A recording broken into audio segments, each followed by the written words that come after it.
I want to welcome everyone to the Claude Gentry Theatre here as we start this Speakers Day event. I want to thank Graham for bringing your group here. We really appreciate y'all all coming to Baldwin and visiting this theater.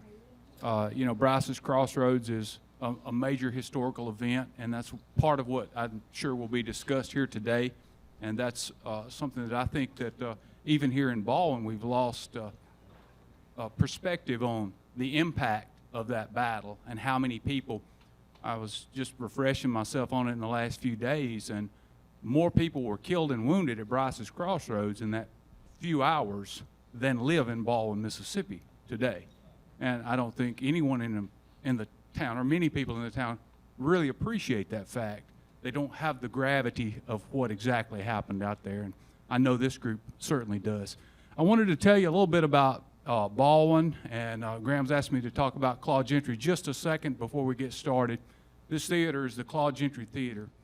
Many of you that may have visited the Interpretive Center, the Brice's Crossroads Interpretive Center, a lot of artifacts that are there in that Interpretive Center, they were first collected by Claude Gentry. He had a Civil War Historic Museum right here on what was at the time Highway 45. It's now 4th Street, I guess, in Baldwin, but it's he had a little log cabin built, and when he shut that down, a lot of the things there were moved out to the Interpretive Center, and some of it got bequeathed to another group here in town, and that was a historic committee with Simon Buddy Spite. Some of you may know him, you might not. Both of these men were authors and historians here in town, and they did a tremendous amount of work in keeping facts alive and relevant and accessible to people today.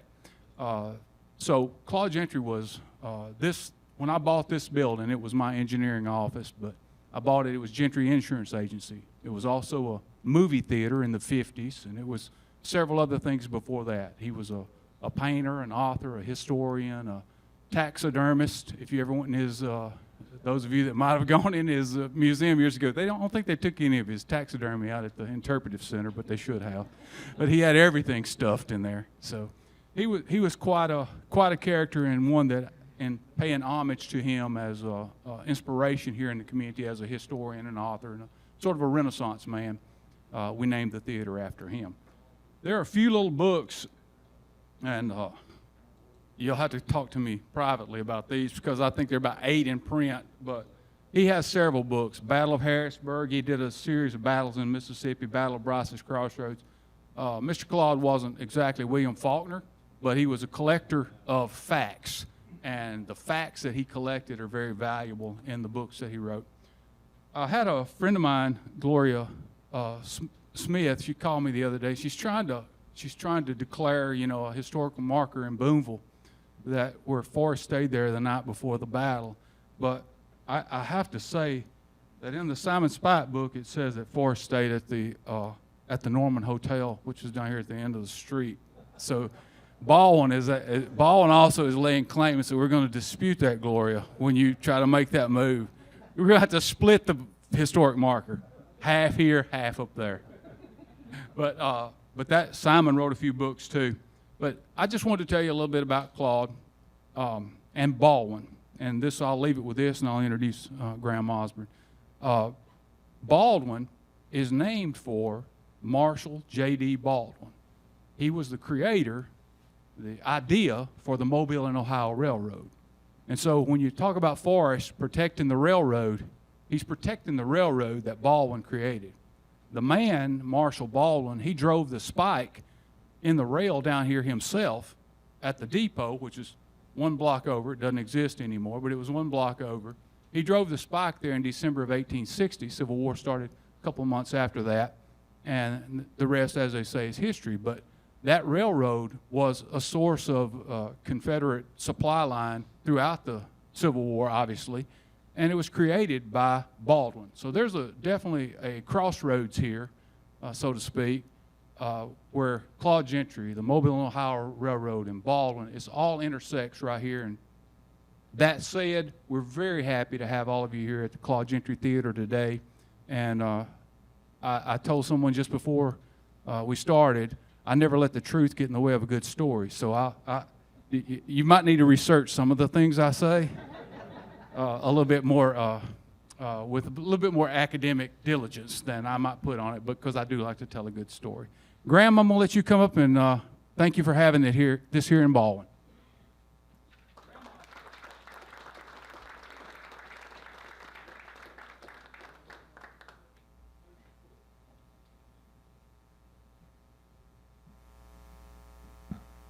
Well, thank you, everyone, for coming. This is unbelievable crowd, really good. I mean, we sold this out. Now you might look around and it might be like an Ole Miss versus Mercer football game. It's like, you sold this out, there's some empty seats here. But you know what? We sold it out, and I can't thank you enough for everybody making the effort to come on out here. There's some refreshments up there if you need them. We have raffle tickets. If you haven't seen it, we got a commemorative coin made that we're giving to our speakers. It's a very small batch. It's the only ones that are ever going to be made. We're selling tickets to that up front if you're interested in that. We also have all kinds of sign-up sheet. I'm sure you guys talked to Michael and Rayanne, our power couple, the Brice's Crossroads Foundation. So if there's anything that you need during our breaks, and there's going to be breaks during this program, please go on and talk to us, and we'll try to help you out and get you straight with whatever you need. So when the Brice's Crossroads Foundation launched about 15 months ago, it's an event like this that we had this in mind. We didn't think that it would happen this quickly, but with hard work and with buy-in from not only just the local community, which is fantastic, but really now stretching all throughout the country. It's been amazing. I can't thank you enough for this. We wanted to do an event as one of our main events to start things off, to show you that you don't have to go to Gettysburg necessarily to find great Civil War historians or great Civil War storytellers. There is tons of them right here in our own backyard in North Mississippi, and we think that we have some of the best here today. So it's a fantastic collection of speakers that we got. We have some storytellers that are, cut from the same cloth from Claude Gentry, as Clark was talking about. Just they've been in this region for years. They grew up here. They've had family here. We have a published professor, several times published, excellent historian on the Battle of Brice's Crossroads. And of course, we have someone that is an expert and nationally recognized as such in his field throughout the country. So again, thank you for being here. The program is the War in '64. A lot of people will think that if you're just a casual student of the Civil War, that after the fall of Vicksburg, that the war kind of ended here in Mississippi. The truth is that no less than 6 substantial expeditions left Memphis in 1864 to conduct combat operations in North Mississippi. So that is not a small number. A lot of those led to battles that we know today, like Brice's Crossroads, Okolona, Battle of Tupelo-Harrisburg. A lot of them led to other events that weren't quite battles, but were nonetheless significant on the populace and the soldiers that took part of them, like the burning of Oxford and all these kind of things. So what we wanted to bring to the forefront was that the war in '64 certainly was not over, even out here in Mississippi, when, in my opinion, probably the most important action of the war had already taken place at Vicksburg, but the war certainly was not over. So I want to kind of get this started. I don't want you to have to listen to me all the time. Now, I've asked Jack Smith, who's our moderator, asked him for weeks to give me a biography so I could tell you about him and all this, and he kept on putting it off, but today, he finally provided it. So this is the History of Jack Smith, Volume 1. So we're going to start on page 1. No, Jack's an incredible guy. He's from Ripley, Mississippi. He's a graduate of the United States Military Academy at West Point. He's also a graduate of Ole Miss Law School. He's really known in the Civil War circles for his famous tours that he gives at the Battle of Gettysburg. And unfortunately, I haven't been on one yet, but there are several people here who have been on those. And so we can't wait to kind of finally get together and be able to do that, Jack. He is the former vice president of the Napoleon Historical Society. He's on the board of directors there. He also was a JAG officer in the United States Army. And there's so much to talk about, but he's been practicing law in Tupelo, Mississippi since 1978. He has been a bedrock of what we've been trying to do here with the foundation. We could not have done it without his help and without his encouragement. He is a personal friend of mine that we get off topic and we start talking about Civil War and history stuff, and then all of a sudden I don't even know why we called or we talked or we're meeting for lunch or whatever it is. And so he's been such an excellent guy to be around, and so he's our moderator and he's going to introduce our speakers. So thank you.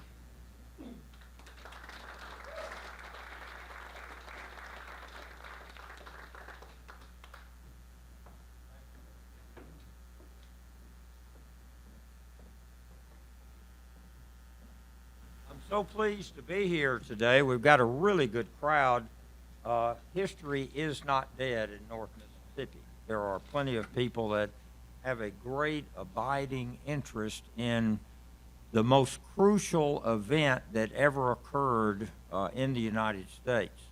After our revolution, the greatest event, if you want to call it greatest, but the most significant event that Americans have ever experienced was our American Civil War, or as we say, War of Independence. It really arguably was not a civil war. A civil war would be where one side tries to take the whole country over. So it was a War of Independence, technically.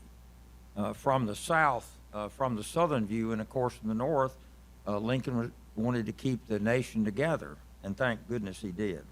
I want to talk about, first of all, our first speaker is going to be our friend Duffy, who's I've converted apparently to the Confederacy because he's got a Confederate uniform on. Every time I've seen him before, he's had a Union uniform, and I have my friend here today, Steve Howard from New York, and last time we went to Gettysburg, I saw him buy a Confederate hat, so I think I've swung him over too.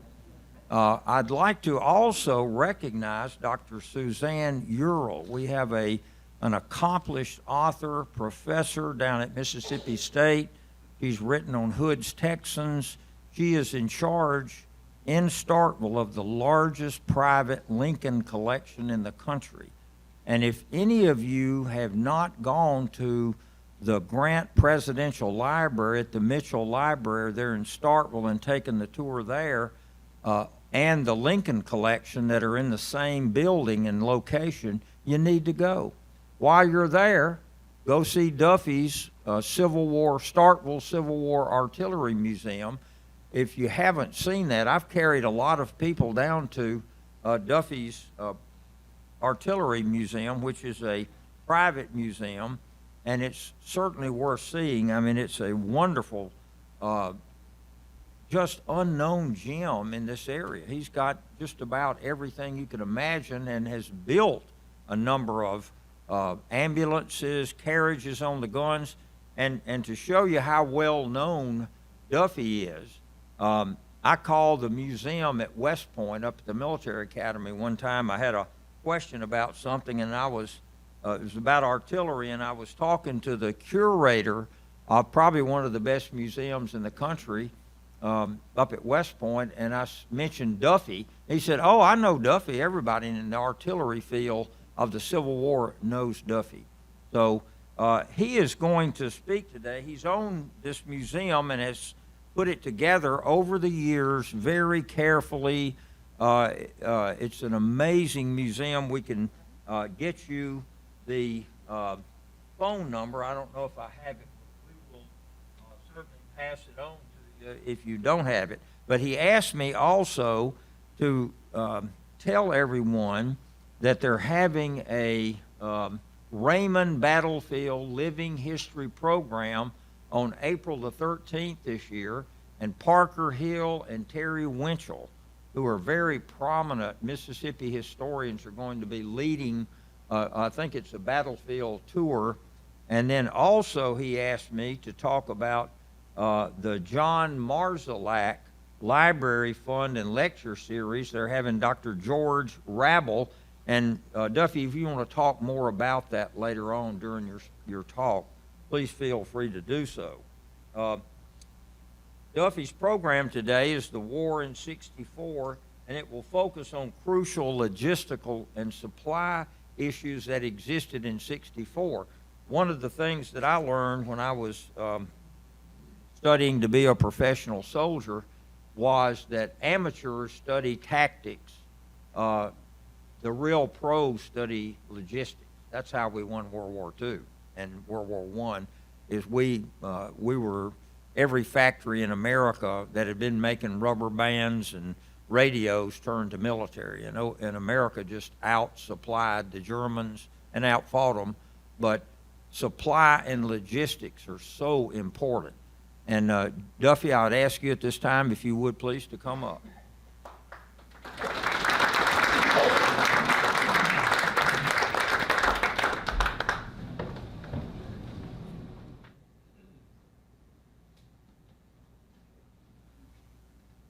Thank you, Jack, for those kind words. I don't know that I deserve them, but I do appreciate them.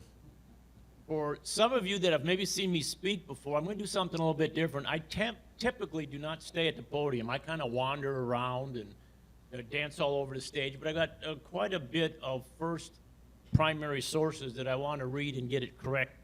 So I'm going to stay at the podium for the most part.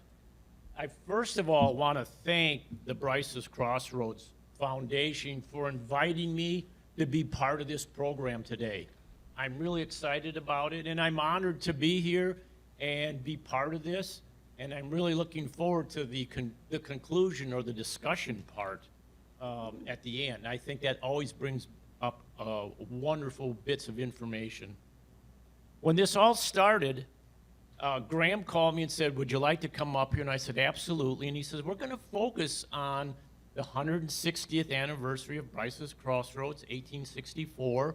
So tie something in, if you can, to 1864.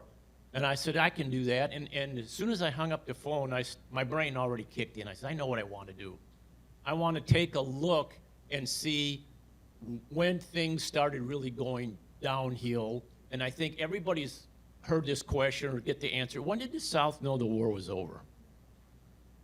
You know, I don't know if anybody knows, but I do believe that in the state of Mississippi in '64, things were going downhill. And that's what we're going to look at. What happened by the year of 1864? I'm going to take Jack's biography here. One of the books that I use quite a bit, and I'm sure many of you are very, very familiar with this, but it is a wonderful 2-volume set, and that's Mississippi and the Confederacy as They Saw It, and it was edited by John K. Bettersworth.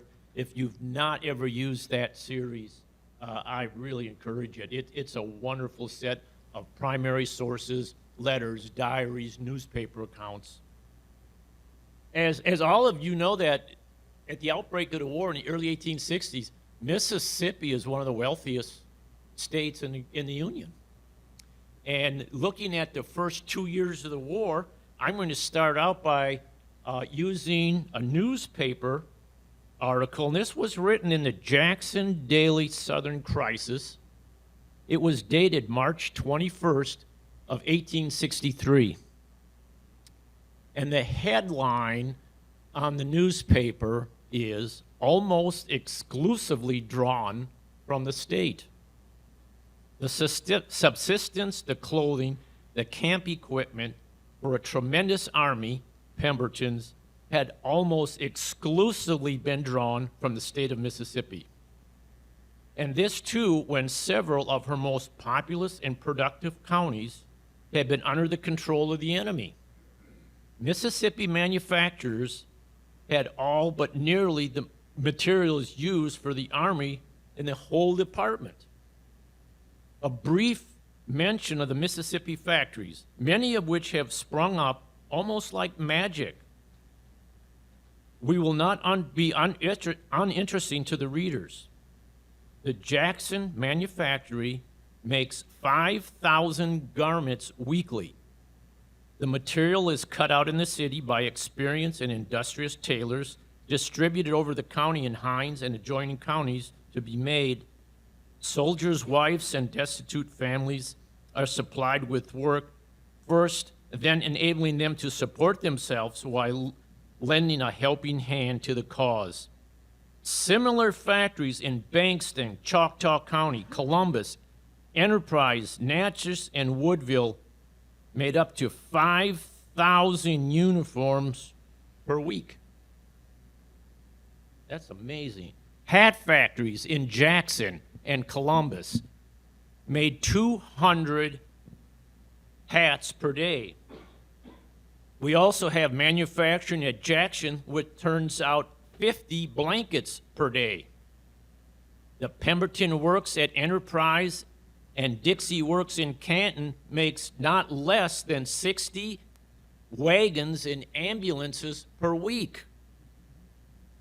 These factories are all new, established within a few months past, and their capacity is being constantly increased.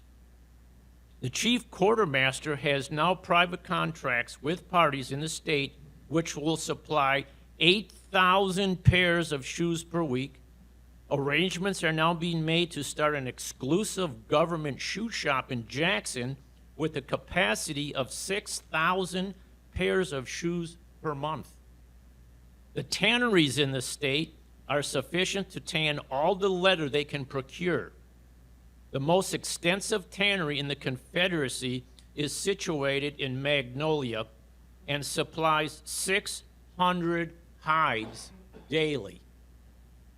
Tent manufacturers from Mississippi, the Mississippi cloth, are the best in the Confederacy, and enough of them are made in Jackson and Columbus to supply the Army. All of the horses, mules, wagons, and harness for transportation of the Army have been supplied from Mississippi. Hard to believe, isn't it? Now, you know that if I came up here wearing an red artillery jacket, I'm going to have to work artillery into this program somehow. A.B. Reading operated a foundry in Vicksburg, and when the war started, he immediately offered his services to the state of Mississippi. The offer was accepted, and A.B. Reading Foundry started producing cannon and projectiles. By the end of May 1862, Reading had completed over 50 cannon and thousands of artillery projectiles. There are only 3 foundries in the entire Confederacy that went over 100, with Tredegar being about 1,100. A.B. Reading is one of those cannon foundries that most people don't know of or heard very little of, but he only worked 18 months before the factory had to be moved. If A.B. Reading would have continued on at that pace through the war, he would have been only behind Tredegar in the production of cannon. The Paxton Foundry in Vicksburg was just across the street, and they were also making artillery projectiles, along with Briarfield Arsenal in Columbus. By 1864, none of these facilities were still in operation. So they started out with a tremendous start, but they obviously, after Vicksburg, things changed drastically. Let's look at 1864. I'm reading to you from the Greensboro Southern Motive, May 7th, 1864. Things have changed. It appears that these families, the name of the topic or the headline of this newspaper article is called Folks at Home. The folks at home. It appears that these families are to support their brothers and sons and their husbands who are in the Army, when it took all they could make to support their families when they were at home. There are but very few Negroes in the county, and the people will suffer if something is not done to prevent it. Already have some of destitute families feel the effects of the approaching crisis. Corn can scarcely be bought at any price. And as far as meat, we do not know of a pound for sale. How can we expect long to have an army of true veterans in the field if their wives and little ones at home are without anything to eat? So we went from a very prosperous first 2 years of the war, and all of a sudden in 64, we can't feed people. Another article, same newspaper, the Greensboro Southern Motive, also dated May of 64. The name of the article, the headline in the newspaper was, "Ma, I want a piece of bread." There is scarcely a day goes by, but we see 3 or 4 ladies come to town for the purpose of getting from the commissioner a little meal or meat with which to feed their almost starving children. By owing to the impossibility of the commission procuring meat, these poor women are compelled to go home without it, and frequently are told, without any corn or meal. Thus, the poor women, the families of soldiers, are tormented by the agonizing cry of their children by calling for, "Ma, I want a piece of bread." Think of that mother's feeling when she has not nor knows how to get any bread. The commissioners have tried in vain to buy meat, but cannot neither for love nor money, because it is not to be had. So we are now in 64 in Mississippi, and our families can't eat. They're starving. The kids can't, I can imagine what those mothers went through to try and feed them. And the question, I guess, is, how long can you hold on? And you say, well, we'll just tie the knot a little tighter and we'll hang on. Well, there's 2 other events that happened in 1864, not in Mississippi, but I think had a tremendous influence on what happened here, and when the end, we knew it was coming. And one of those events was the re-election of Abraham Lincoln. I think we're all familiar with that situation. Very possible McClellan becomes president. They may just let the South go and the war would end. That's it. But we all knew that Abe Lincoln wasn't going to give up. He would not quit. He would fight to the very end and shoot the last bullet. And the South didn't have as many bullets as the North. I don't know how many of you are familiar with Bannerman. He was a surplus buyer at the end of the war, and he bought millions of projectiles and made an island in the Hudson River to build his castle on. And when you looked at the inventory of what he bought from the U.S. Army, he bought more than the U.S. Army shot during the war. So they literally could have fought the war twice and not had to make any more. So when the populace of the United States said, we're backing Lincoln, we're going to have Lincoln continue to be our president, I think that sent a strong signal to everyone that this is not going to go away.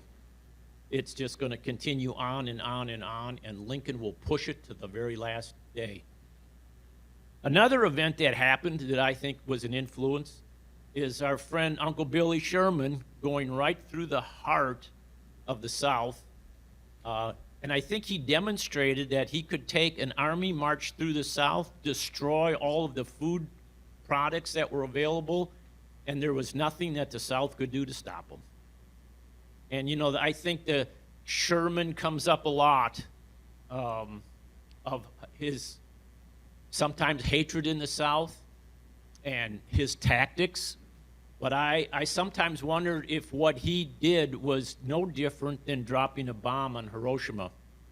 He made it so terrible for the civilian population that they would not continue on. And when the civilian population can't support the army, you're in trouble. You're in trouble every time. And we can see that in the state of Mississippi. We can't feed our children. We can't feed the wives that are at home. And destitute has set in by 64. So the idea of the beginning of the end, I truly do believe, did start in 1864 in Mississippi. And I want to put in one more little artillery thing. If I could bring this picture up. We were going to have a screen come down. Can that screen come down? We're going to hit Jack in the head. You'll have to step aside there, Jack. And what picture is a shameless promotion for the Starkville Civil War Arsenal. But what you're going to see, what I want to talk about just a little bit, lets you know where the Army was at this time. By magic, a picture will jump up there. at some point. And what you're going to look and see is a 4-horse artillery hitch. 4 horses that are hooked up in the museum. But what is the significance of a 4-horse hitch? Standard procedure in the 1860s was a 6-horse hitch. The Confederacy had shortages of horses. They had shortages of harness, the manpower to operate them. So you saw what was a standard procedure is these 4-horse artillery hitches. Here we go. Thank you. It's a little distorted, but that's what you'll come and see if you come to the Starkville Civil War Arsenal. There's a lot of things you'll see, but this is the most recent.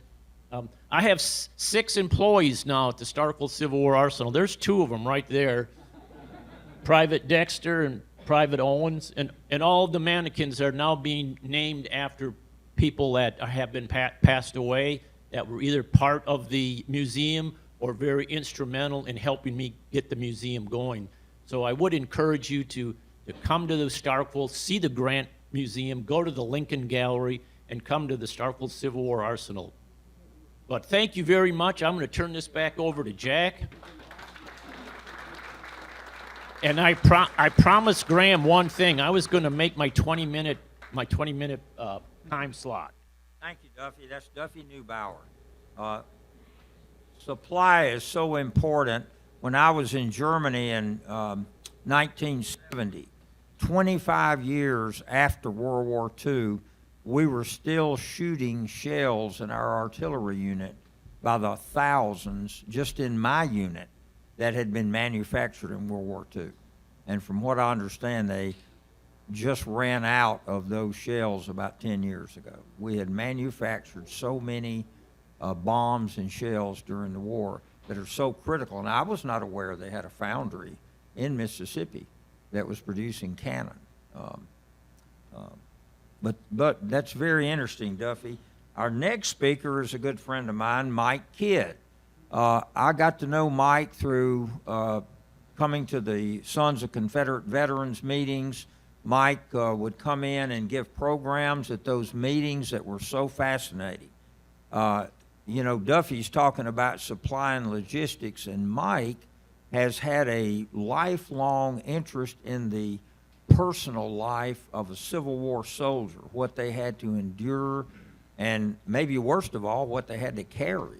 I've discussed with Mike on some of my Gettysburg tours that what I would like to do is come together, put together a complete set of what a Confederate private would carry, which I think was around 40 pounds, counting the musket, all the bullets, you know, their little blanket roll, bayonet, and all that.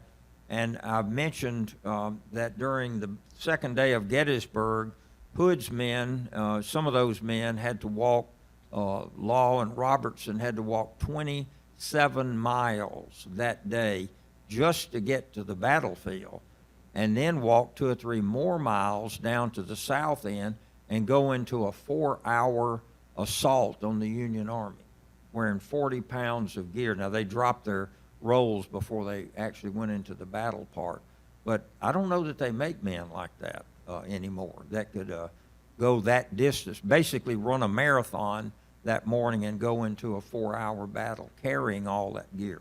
But Mike has been very interested in the personal life, the letters and all these personal things that the soldier would use. And today he's going to talk about, I believe, the Battle of Okolona. So I'd like to ask Mike Kidd at this time to come up.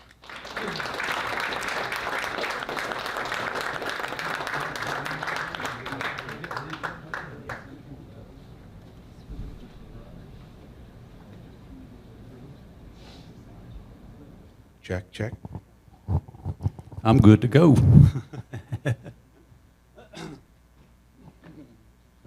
Thank you, Jack. I appreciate it very much. I appreciate y'all having me out here today.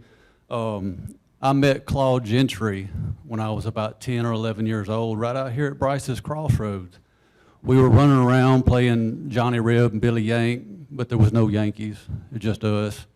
I believe Claude had a friend named Clyde Taup. I don't know if any of y'all know Clyde Taup. I think he was with him. I believe that's who it was he introduced.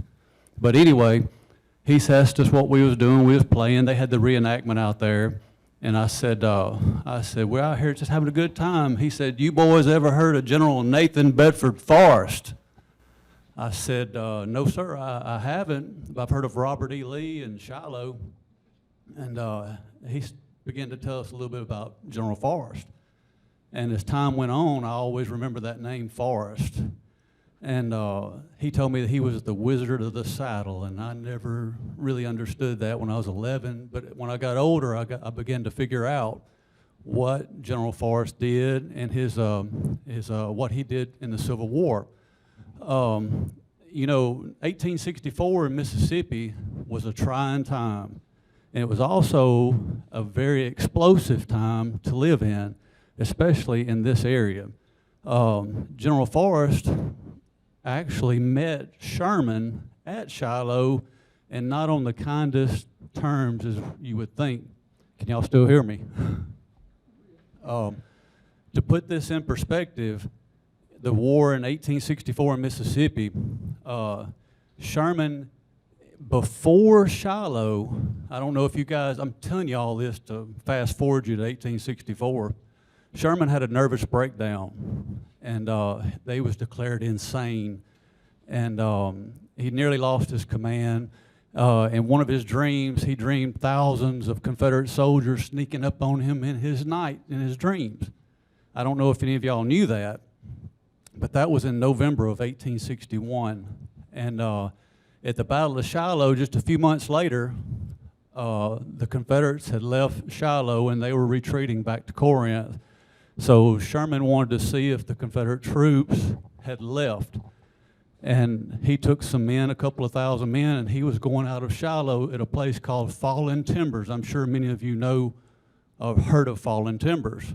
As he got out in there, the rear guard, about 350 cavalrymen under command of a Colonel Nathan Bedford Forrest, charged out of the woods and pushed the skirmishers back. Guns ablazing. Forrest finds himself up into the Union High Command right there.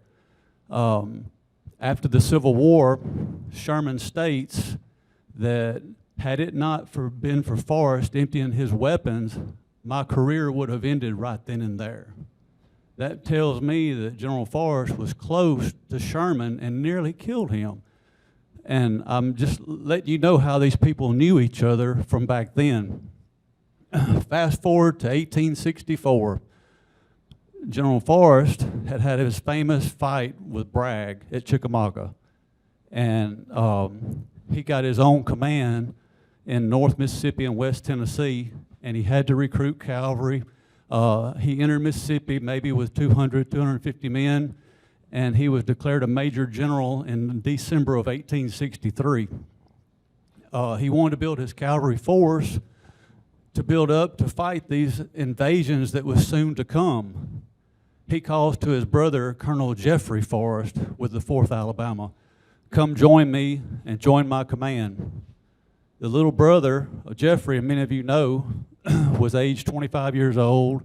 Just a couple of months prior to that, he had been shot in a fight with Union troops, shot through both legs upwards towards the hips.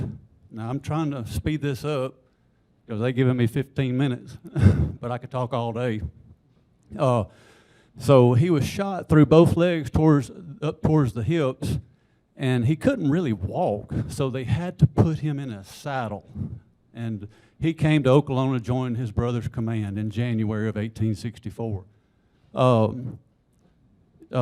General Sherman, in February the 1st, leaves Meridian. He wants to do something called total war in Mississippi. This is where he branches out and learns what to do on his march to the sea later on that year. He leaves Vicksburg on February the 1st, and he's going to Meridian. So he needs a cavalry command. He calls to Sooy Smith to join him, and Sooy Smith, with the most powerful cavalry command ever assembled in 1864 Mississippi, 7,500 soldiers, along with 20 pieces of artillery. They march out of Vicksburg, Sherman does, on February the 1st, And as he's going towards Meridian, he's destroying everything in his path. Women, children, they're left without homes. The homes are being burned up, cattle shot, rounded up. It's really an awful time from Vicksburg to Meridian. All the while, he's looking back north towards Memphis for Suey Smith. Suey Smith is about 34 years old, and he has a medical condition. I don't know if y'all knew it. Rheumatoid arthritis. 34 years old. He suffers with this condition, and it's brought on by stress. And sometimes when the stress is so bad, it can make you sick, and you just don't even feel like doing nothing. Well, Sherman gets to Vicksburg, and he's already spoke with Smith. As Smith is entering Mississippi, he says, on your way here, be advised, look out for Forrest. Along these words, he said that Forrest is a man you better be prepared for he fights with a vehemence for which you have never seen. And that goes back to that day at Shiloh. I think Sherman was scared to death with those guns ablazing, aimed right at him by General Nathan Bedford Forrest. I think it left a mark on him. And from that time after Shiloh, I'm fast forwarding again, he called him that devil Forrest. Y'all know the book, John Allen Wyeth, That Devil Forrest? That's what they called him. I think Sherman thought he was the devil, but he was warning Smith to be on the lookout for this Confederate general. Smith, he writes him back along these words. He says, I'll be looking for him, but I'll pitch into the foe wherever I find him. And so with that bravado, Smith is coming on into Mississippi. He is going to meet Sherman at Meridian, Mississippi. He gets down into Pontotoc, nothing's going on. He gets down to Houston, he meets state troops. They get into a little bit of a firefight. He wants to cut across to the Black Prairies. The road is mired down, it's boggy, it's narrow. He don't want to get caught in a trap. And like Wyeth says in his book, he turned his command back north for a few miles till he struck a road. This road went due east, and it marched him into the town of Okolona. And from Okolona, he turned his command south, and down into the land of Egypt he went, the rich corn grain producing section of Mississippi. He hadn't seen Forrest, but he was wanting to fight him earlier, closer to Memphis, but he was already 75 miles south of Memphis. He gets down in there, and he goes closer to West Point, and as he gets near West Point, he's pushing away everything. All of a sudden, the vanguard for General Smith strikes something in the road, and they come back in confusion on the command, run right over on top of him. And they said, there's something up there, General. What is it? And they look, and it's Colonel Jeffrey Forrest with his brigade. And he's standing in the road, and they're not going to be pushed over without a fight. General Forrest had already instructed his commanders not to fight, do not bring on a general engagement, lure Smith in. Smith already knows there's troops on the Tombigbee, there's troops on the Oktibbeha, there's troops on the Sakatanchi. And he's being lured in against what he just don't conceive what's going on. But the further he goes in south, before they overlap Colonel Forrest, Forrest packs up and retreats. They get him down there to West Point, and they get down in there, and Smith figures out he's in a trap. His stress starts to bother him. His rheumatoid arthritis, he gets sick. His cavalry commander, Ben Grierson, wants to take command of the army, but it didn't happen. Smith decides he wants to turn around and get out. So as he turns around to get out, he sends a diversion there at Ellis Bridge. And General Forrest, they're fighting them for a couple hours, and then they figure out Smith is retreating. Forrest lets all his commanders know, we're going to attack. We're going to fight them. And so they launch in from all four sides. Smith is going back. And they race all during the day on into the night. And the only thing that caught off the route was Confederate troops fired into General Forrest's cavalry and his staff, killing one soldier, and a bullet goes through Forrest's coat, just like what happened to Stonewall Jackson at Chancellorsville. Well, Forrest knew then they just needed to stop. We'll pick it up at daylight. This was 2 o'clock in the morning. They stop. 4 o'clock, they get back up in the saddle and they start riding towards Okolona. They get to Okolona. Forrest has outran his whole command. He's got his escort and a little bit of a staff, and he gets up there, and what's in front of him? Union Cavalry, the 4th U.S. The 4th U.S. Cavalry and Forrest have a bone to pick with each other. Before all this happened, Sam Freeman was Forrest Artillery, Chief of Artillery. The Union soldiers in November of 1863, they had captured him and somebody had shot him in the back of the head. And it was a member of the 4th U.S. Cavalry, and that's what was at Okolona. Well, as they get up there, Forrest is looking for his command behind him. He don't see anything. He looks over and he sees the Tennessee Brigade has showed up under Bartow. Bartow is the temporary commander for Tyree Bell's brigade. And he runs over there to them, and they have a historian in the group called J.P. Young. He was with the 7th Tennessee. He said the appearance of General Forrest ignited everybody. He had a terrible energy. He stood in his straps, and it inspired all of us. He fought more like a machine than that of a human. And he looked at them, and he said, what's those Yankees doing over there? He said, General, they're preparing a charge. He said, that's good, we'll charge them. So outnumbered, he tells his command, follow me, boys. He saw a gallop in the opening, charged into Okolona. They started fighting the Union troops. The Union troops were shocked. And the reason Forrest did this, as a boy, most of you know if you've read anything on Forrest, that when he was a little boy, he was on horseback. Him and his friend was riding horses, and a pack of dogs got after Forrest and his friend and threw him from a horse. Forrest hits the ground. He turns around as a little boy, and these dogs are fixing to eat him up. Well, he turns around and just, if it's going to go this way, let's have at it. And there he went. It shook them dogs up. They couldn't believe it. They thought they was fixing to get this little boy. And it just so scared that they took tell him run. Forrest used that as a lesson. He said that when you draw your enemy, you draw them in, you turn on them, and you hit them right in the mouth. And once you hit them in the mouth, don't you let up and don't you stop. And once you get them on the run, you keep the skier on them. Well, right here at Okolona, he punched them in the mouth, and they couldn't believe it. The cavalry units began to flee, some of them outrunning the main column. Forrest chases after them. Colonel Forrest and his brigade show up. They chase after them. It turns into a running fight. About 5 or 6 miles northwest of Columbus, Colonel Jeffrey Forrest and Black Bob McCullough were in the lead. Forrest was over just a little bit to the right, a few hundred yards, and they topped a hill where the Union Army had put up a determined stand. And as they topped the hill, a withering fire struck Jeffrey Forrest. He is already wounded through both legs, couldn't walk. He was on his horse. Struck him right in the throat. Out the bullet went out the back, and out he came on the ground. Colonel Black Bob McCullough throwed his hands up for the command to stop, and a bullet struck him in the hand too. And Jeffrey Forrest lay on the ground. Jeffrey Forrest was laying there, and General Forrest found out about it. He came and ran up there, jumped off his horse. He picks the boy up. I hope I didn't pop nothing. But he picks his brother up. He's weeping.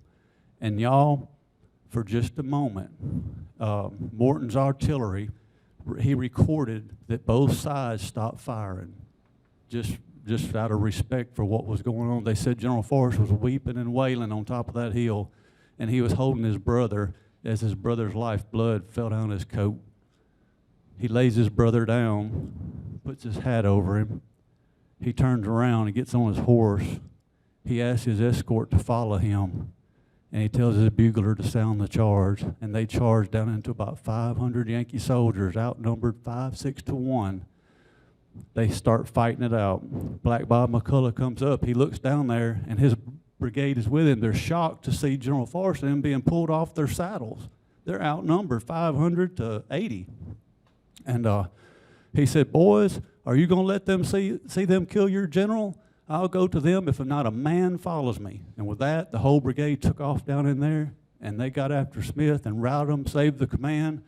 General Forrest killed 3 more men, hand-to-hand combat, and they rushed to Memphis as fast as they could go. Forrest was so tired from being in the saddle all day, they called off the fight, and then the state militia picked it up, and then they pushed Smith on into Memphis. But history records that had it not been for sundown, Smith's entire command would have been destroyed at Pontotoc. And that was a heck of a fight. But it was the first time that you could see these men that fought with General Forrest that was so impressed of him. And, years later, Smith, he never did fight no more military engagements after that. Sherman didn't like him, everything that went on. And I'm going to tell you something that's amazing. Smith lost the battle to Forrest. He also lost a lot of his military command to Forrest. Smith would build bridges. He was an architect. But later on in life, Smith, who had lost his military career to Forrest, would die. They buried him in Forest Cemetery in Illinois. I mean, what are the names, to be defeated by General Forrest and to be buried in a cemetery named Forrest? It adds insult to injury. But it was the beginning of Forrest Cavalry Corps, and it really wasn't called a Cavalry Corps till later on. And he didn't have but 2,500 men, and Smith had 7,500, 5,000 his number. And as this running fight, it was really amazing, and we had learned a lot about it. We put a monument up down there where Jeffrey Forrest was killed at in October of 2019, had a good celebration. Flags marked the spot. The more I researched the battle, I'm going to read to y'all an account that I've posted it on Facebook, but a friend of mine gave it to me, and I had to write it down just so y'all could hear this, if y'all don't mind me reading it. In 1929, this man was in his late 70s, and a man named E.T. Winston out of Pontotoc interviewed this gentleman and said that that we heard that you was at the Battle of Okolona. Do you want to say a few words? And this old man, he was about 7 years old when this happened, but he said he never forgot it. And I can tell I'm getting old. I got to have this right here to see it. I'm going to read to you an account that was recorded in 1929 about Okolona from a little boy. And here it is. It starts. Those raiders were supposed to be looking for that fearless leader, Forrest. When we find him, we'll string a rebel to every tree in these woods, they boasted. A few days after they passed southward, we were awakened by the strongest, most awesome sound we ever heard. It was a rattle, a roar that filled the whole earth.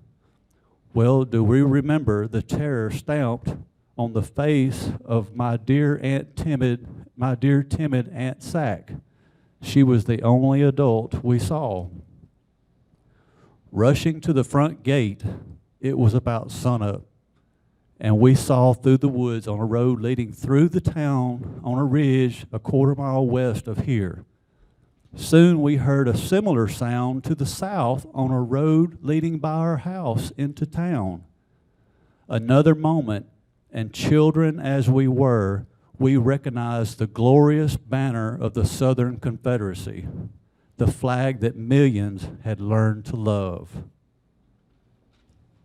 Behind it rode thousands of gray-clad veterans, men who had never known defeat, and a childish heart swelled to almost bursting when we realized that the boastful vandals had found Forrest and were vainly trying to lose him.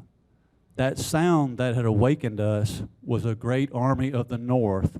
While plundering were Federals in full retreat, to be more exact, in ignominious flight. We then saw the knightly Forrest pass with the light of battle in his eyes. Just before reaching our home, Forrest's youthful brother, a member of his staff, was killed. The great soldier, springing from his horse, saw death stamped on the face of his loved one. Gently easing the dying youth against the trunk of a tree under which he had been placed, the mighty warrior remounted his horse. "Blow, blow, blow," he yelled to his bugler. "What shall I blow, General?" asked the bugler. "Blow the charge and keep it blowing till I tell you to leave off." General Forrest struck these invaders about a mile from our home, and let us say, those who have never heard the rattle of 20,000 muskets have no idea of the sound. Pretty neat little story, ain't it? I hope I didn't talk y'all to death. I appreciate it, guys. I want to say one thing before I introduce our next speaker. If you ever complain about not being able to do anything, to learn anything about the Civil War, don't come up to me and complain. Because I've mentioned that we have, Duffy had mentioned to me, Neubauer, that we're having the Raymond Battlefield Living History Program April 13th with none other than the Parker Hill and Terry Winchell. Those are two great experts on the Civil War. We've also got this program, the John Marzillak. How many people know who John Marzillak is? I know quite a number of you know him. He is a Mississippi resident professor. He may be retired, Suzanne, but he is a fixture at Mississippi State now. He is considered the, I believe, greatest scholar on U.S. Grant of anyone in America. I don't think anyone would contest that. The guy Chernow, the author Ron Chernow that wrote the book on Grant recently, got a lot of his information from Dr. Marzillak. He's just an amazing guy. Well, Suzanne Urel, Professor Urel, has asked me to also tell you people that need to learn something about the Civil War that none other than Tim Smith. Have any of y'all heard of Tim Smith? He is considered the greatest expert, I think, on Shiloh, isn't he, Stark? He's written every book known to man and some not known on the Battle of Shiloh. And Stark is an expert on Shiloh also. We have a lot of folks around here that are doing that, studying Shiloh. Stark takes tours there. And Tim Smith, who is the maestro on the black belt of Shiloh, is coming on April the 4th to give a talk, I believe, on his new Vicksburg book. He's expanded his horizons and is now an expert, has been an expert on Vicksburg. So, you know, I have people also on the 27th of April, Dr. Urel is having a program at Starkville, I believe, and she has a program basically once a month down at Starkville on a Saturday. So if you know there's nothing to do on the Civil War, no, there's plenty to do around here. The other thing that Graham is going to talk about later, a little more detail, we're starting a roundtable. This is kind of the first meeting of our roundtable. We have the Brice's Crossroads Foundation has kind of morphed. I'll let him talk about it but we are morphing into a roundtable in North Mississippi. I've had a lot of people over the years say, Jack, why don't we start a roundtable? Okay, we just did.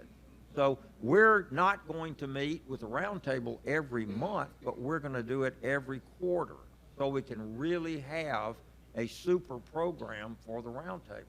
And it'll be under the umbrella, basically, of the Brice's Crossroads Foundation. So with the idea also, which he will go into perhaps more, we're going to have, sometimes we'll have a 4-speaker roundtable, sometimes a 2, sometimes a 1. We're going to combine also tours of the battlefield so that we'll have part of the roundtable will be actually a tour of Brice's, Shiloh, Corinth, some battlefield in Mississippi. where so much of this war was fought. So I hope all of y'all will join our roundtable and help us with that. I think you would enjoy it and learn a lot from it. I certainly plan on learning something. And our next speaker, speaking of Brice's Crossroads, we have Dr. Stuart Bennett, who is a history professor at Blue Mountain College. I have a lot of connection with Blue Mountain College. I told Dr. Bennett that my great-great-grandfather sold the land that Blue Mountain College sits on to Colonel Lowry that started the college, and the first building of Blue Mountain was my family home, Colonel Brower's home. So I have a lot of love for Blue Mountain College. My father, I'll tell you one quick story y'all appreciate. Stark may not appreciate this, being an Ole Miss fan, but my grandmother had 2 children, my mother and my aunt, and she was a devout Baptist. You couldn't get more devout than my grandmother. And she prayed for the soap opera actors after that. But anyway, she told my aunt that she had the old Southern accent. Now, Margaret, no R's in their words, and she said, Margaret, I want you to pray for guidance where to go to college. And knowing she would say Blue Mountain, because my grandmother had gone to Blue Mountain, and that was just where she knew the Lord would lead her. And so the time came for her to decide what college to go to. And Margaret, have you prayed to God about where to go to college? Yes, ma'am. Where's the Lord led you? My aunt looked at her and said, Ole Miss. And my grandmother said, Margaret, the Lord never led anybody to Ole Miss. You need to go back and pray some more about where to go to school. So anyway, I'm an Ole Miss law school graduate, so I'm saying that. Our next speaker is Dr. Stuart Bennett, and speaking of Brice's Crossroads, he's written a book about the Battle of Brice's Crossroads, and has also written a book I'm going to have to read. This is a mouthful. The Struggle for the Life of the Republic, a Civil War Narrative by Brevet Major Charles Dana Miller of the 76th Ohio Volunteer Infantry. And you know, those are the kind of books that are really, really interesting, that go into the life. I would give anything if my family had kept journals about their life during the Civil War. We lived 10 miles, or my great-great-grandfather lived 10 miles from Brice's Crossroads, where I live now, and they fought a skirmish on my farm during 1862. But we have no records of it other than one little short OR. Anyway, currently, Dr. Bennett is a professor at Blue Mountain, as I said, and he's going to talk about the war in '64 and the famed Union cavalryman and raider Benjamin Grierson. He's going to talk about General Grierson's many raids. And I hope he'll talk about, Jim Woodrick gave us a program recently on one of Grierson's raids, and it was the darndest thing I've ever seen. There was a unit of Southerners in the Union Army, and there was a unit of Union soldiers that wanted to get out of Andersonville prison fighting for the Confederacy. So it's a fascinating.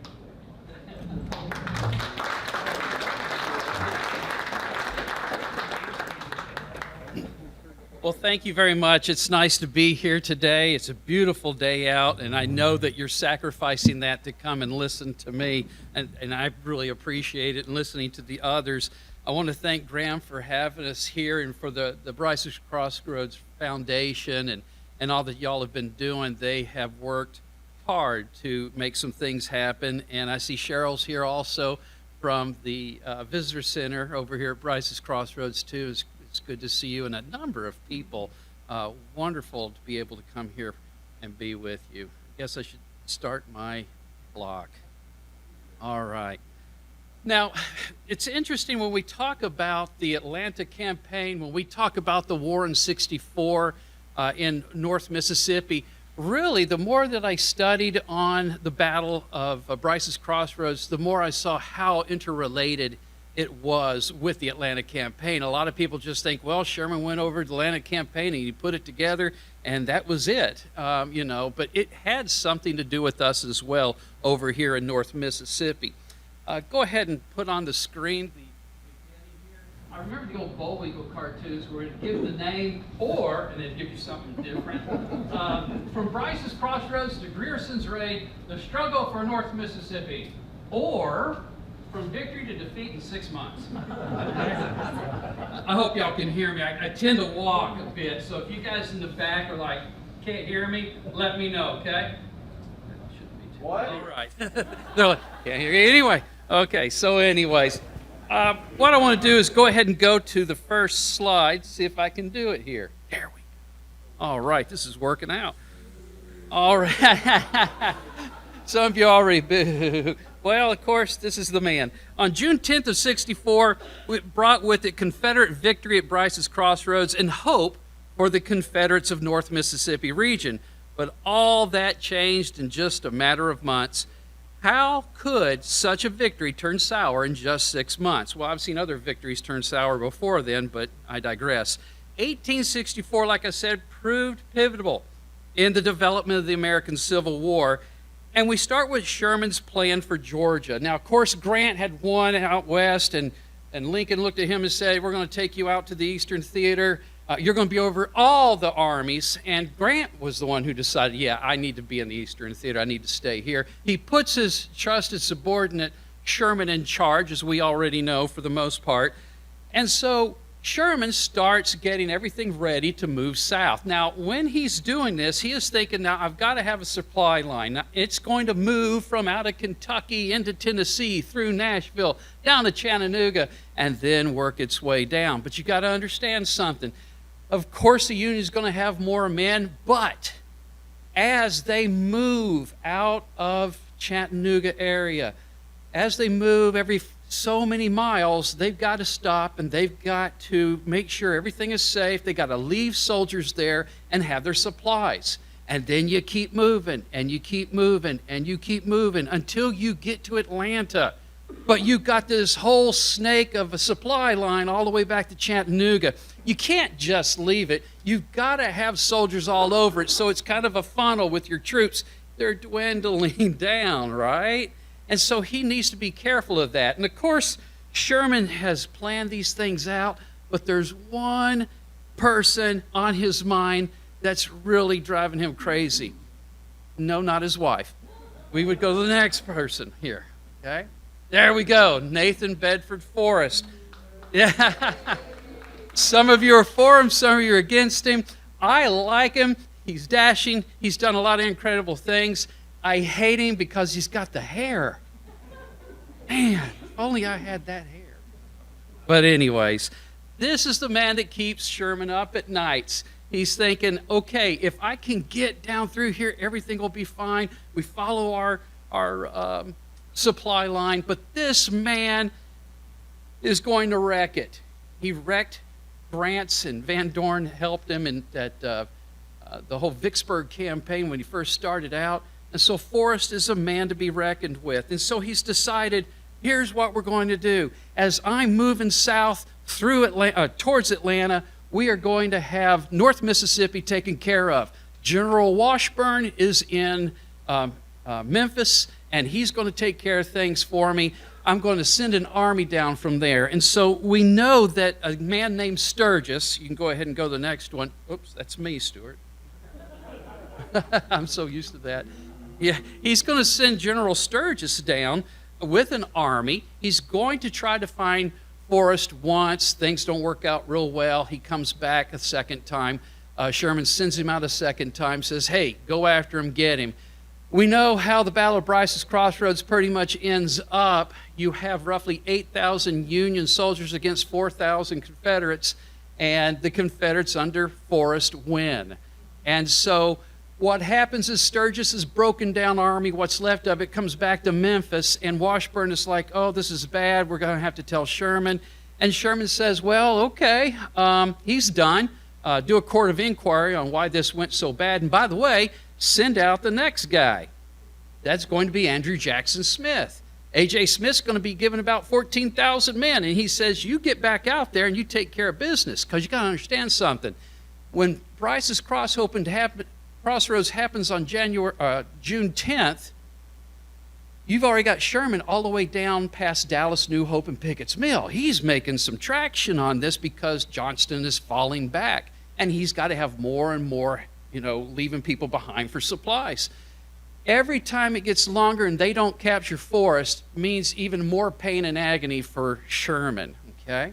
And so now A.J. Smith has gone out. He heads all the way up towards Pontotoc, and Forrest finds out. S.D. Lee and Forrest are both together on this situation. S.D. Lee is the one in charge. I usually blame him for Tupelo, but I digress.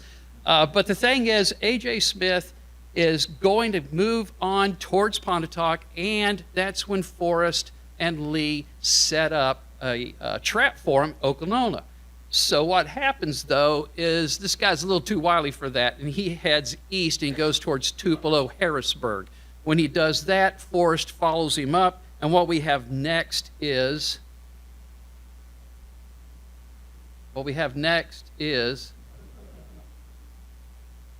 there we go. Did I do that or did you? Excellent. We'll just do it that way. Next slide that we'll do. So you have the fighting that goes on at Tupelo for the first day, and it ends in defeat for the Confederates. But A.J. Smith finds that because there's just not a lot of supplies and stuff for his horses and fodder and everything, he also finds that the bread has gone bad. And so he's like, okay, we don't have enough rations. We're going to head home. So they head home. Next slide, please. When they head back home, they hit each other over here on day 2 by Town Creek, okay? It's at this battle, I believe, on this fight, that Forrest gets shot in the foot. And the thing is, he gets shot on the bottom of the foot. So trying to ride in stirrups on a horse is very, very, very hard on him, and he ends up in a wagon. And you imagine Forrest in a wagon that doesn't mix, okay? So the thing is, they get that far, and then A.J. Smith wins here as well and says, well, you know what? We have got to head back towards home, back to Memphis, because, again, they're out of supplies and everything. And so Forrest holds back, he heals up. S.D. Lee falls back. He lets the troops rest. And so now you have these guys going on to Memphis, okay? All right. It's now around July 20th when A.J. Smith returns to Memphis. What's happening on the Atlanta campaign at this time? Where is Sherman? Peachtree Creek is on July 20th, okay? So he is in the middle of fighting Hood now, who's in charge of the army. And he's like, okay, he doesn't know. He's going to have Peachtree Creek. 2 days later, he's got the Battle of Atlanta. And then on the 28th, he's got Ezra Church. He's got his hands pretty full. And so on the 20th, okay, before he finds out that Smith is returned to Memphis on the 21st. On the 20th, Sherman order Smith to pursue and keep after Forrest all the time. Okay? And then he finds out the guy left and went to Memphis. So that doesn't help the situation. So Sherman is at the gates of Atlanta, and now they're refitting. Now they're back in Memphis, the Union Army, and they're going to come back out and try to take Forrest again. A.J. Smith, when he is sent out again, takes 20,000 men with him. Now, understand this. Sturgis at first had 4,000. Then when he fought at Brice's Crossroads, had 8,000. And then A.J. Smith goes out with 14,000. Then A.J. Smith goes out with 20,000. You see what's going on here? It's like the Union has so many men, so many armies, so many generals. He tells A.J. Smith to go after him. He even mentions to Morton, I'll make you a general if you take out Forrest. I mean, he's got all kinds of resources sitting there in Memphis to take care of business. So here Sherman's at the gates. And then what happens in the Atlanta campaign is they have to settle down to a siege. You fight these battles, and now he's stuck. Sherman's like, yeah, we'll round it up, we'll see what we can do, but he's worried about that supply line. Okay? So that's still a problem through the month of August. It's during the month of August, as Smith goes out, this time Forrest has with him about 5,000 troops. So we're looking at 5,000 as compared to 20,000. Now, Forrest knew that he could not risk a major engagement, but go to the next. There you go. Forrest says this: I have not the force to risk a general engagement, and will resort to all other means in my reach to harass, annoy, and force the enemy back. Okay? So he already knows he's playing a game that's going to be very difficult to win when you've got pretty much 3-to-1, 4-to-1 odds against him. Okay? So he devises a plan. And what he does is he says, in order to keep Smith out of North Mississippi without adequate forces, what he would do is he would raid Memphis. Now, here's the interesting thing. A.J. Smith is over in Oxford, raiding over there, burning some buildings, things like that. But at the same time, you've got Forrest decides, here's my diversion. If I can go over here and at least raid Memphis, it'll make A.J. Smith have to come back. And so they're like, okay. So they go and they do this. It was interesting because when this happens, the diversion is on a morning and it's foggy out and Memphis is sleeping and all. And here comes Forrest and all of his 5,000 just raising up a hoot and holler. Their plan is to do a couple of things such as free some of the people from the prison there, to capture some of the generals. As a matter of fact, Washburn was almost captured by Forrest, but he left just a few minutes beforehand and got to the fort, in Pickering, I believe, just in time. And what's interesting, though, is they did manage to steal Washburn's uniform. Okay, so that's got to be very, very embarrassing, especially Union General Stephen Hurlbut, who was in charge in Memphis before Washburn, lost his job because he couldn't keep Forrest out of West Tennessee. When he gets this information, go ahead, next slide, and you can see it was in the papers and everything, but when he gets this information, go to the next one. He says, that's not it. Okay. Oh, that's right. I don't have it up there. Let me tell you what he says, and a quote. There it goes again. They superseded me with Washburn because I could not keep Forrest out of West Tennessee, and Washburn cannot keep him out of his own bedroom. I can understand Hurlbut being a little upset about that. For days, they panicked. And this was back later on, around the 23rd. This is what happened. All of a sudden, people got word that Forrest was back, and he wasn't. But they said the whole town was stampeded at about 10 a.m. by a report being circulated that Forrest had returned in force and was given again in town. It was the most disgraceful affair I've ever seen, and proves that there is demoralization and want of confidence by the people in our army and our army in some of our officers.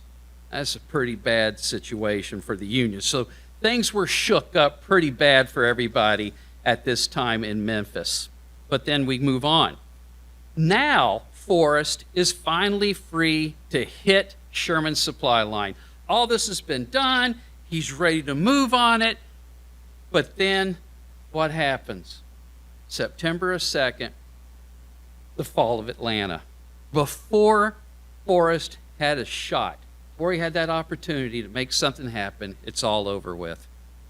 It's too late. He spends much of August and October 1864 raiding in Tennessee, he being Forrest. Forrest goes through the area, does what he can to protect, but he still has very few soldiers. Forrest and his command would soon end up joining Hood's Army of Tennessee.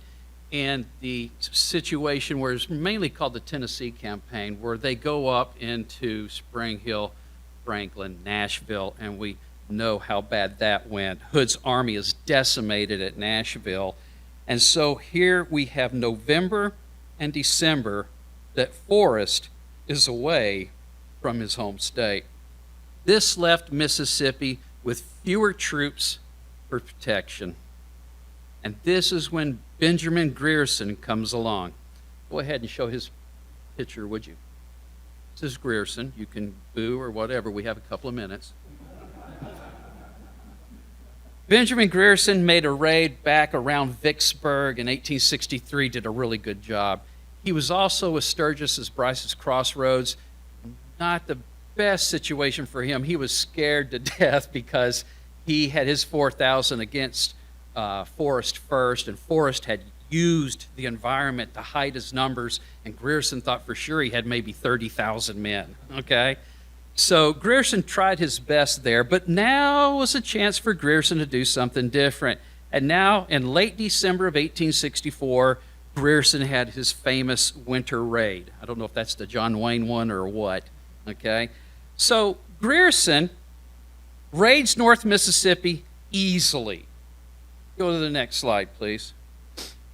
Ordnance, quartermaster, and commissary stores, besides 300 army wagons, most of which were marked USA, having been captured from General Sturgis at the time of his defeat by General Forrest near Brice's Crossroads. So Grierson is able to recoup a lot of those wagons that were lost 6 months before, just in doing some of his raiding. Much of Mississippi had changed at this time since Brice's Crossroads. Railroad tracks and bridges were destroyed without serious resistance at Tupelo and Old Town Creek, where they once fought. Now it was a piece of cake. A 3-hour fight at Egypt Station ended in Union victory. Let's see that Battle of Egypt Station. There you go. Does that look familiar? If you go down there, you'll see these pyramids. Okay? Really interesting. Anybody seen the pyramids down in Egypt, Mississippi? Next slide, please. That's about as good as I'm going to get for you here, okay? You're not going to see a whole lot. But this is at Egypt Station. Honestly, the 3-hour fight ended in Union victory. The only real fight Grierson's men saw through North Mississippi was this one. And it wasn't a huge fight. And it was the one, as you mentioned, where Union soldiers who were captured, instead of going to prison, said, we'll fight on your side. And some were captured in this battle. And that would be interesting to see what happened. You got captured by your friends, and they're like, why are you shooting at us, you know? So more Confederate supplies and material of war were destroyed easily. Grierson's entire command moved southwest from the Winona area, arriving in Vicksburg by January 5th of 1865. Next slide, please. Look at that. All the way from Memphis, Ripley, believe it or not, over by you were supposed to laugh. Anyway, going over here, all the way down to Egypt Station and crossing Winona. And look at what he did it with ease, okay? Because there really wasn't anybody to stop him anymore. Go ahead and go to the next one. Success rode with Grierson while he and his troopers completed their 450-mile mission. Grierson's forces managed to destroy 20,000 feet of bridges. Think about this in this time period. 10 miles of track, 20 miles of telegraph, 16 locomotives, over 300 wagons with supplies, 2 caissons, 30 warehouses of supplies, cloth and shoe factories, along with a number of tanneries and machine shops, captured 5,000 new muskets and a volume of foodstuffs. These were things the Confederacy needed badly. And it's gone. And it was so easy to do. So in conclusion, Union and Confederate manpower played a significant role in the part North Mississippi played in the war during 1864.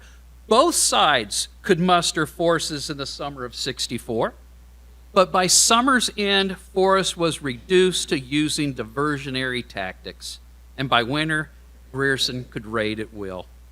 With Union victories in Mississippi, Tennessee, and Sherman's success in Georgia, the end of the war and the Confederacy became inevitable. Thank you.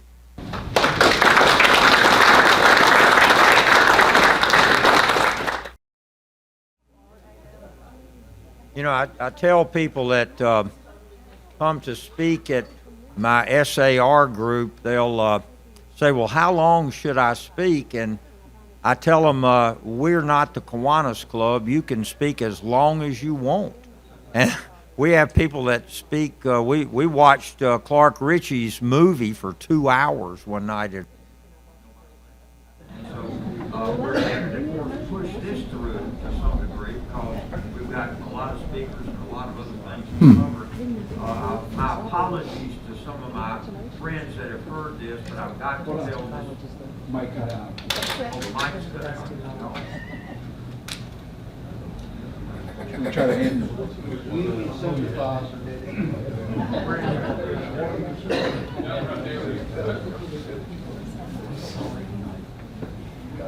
lot of my great uncles went to state, which was A&M back then, and they helped wire all the buildings and stuff.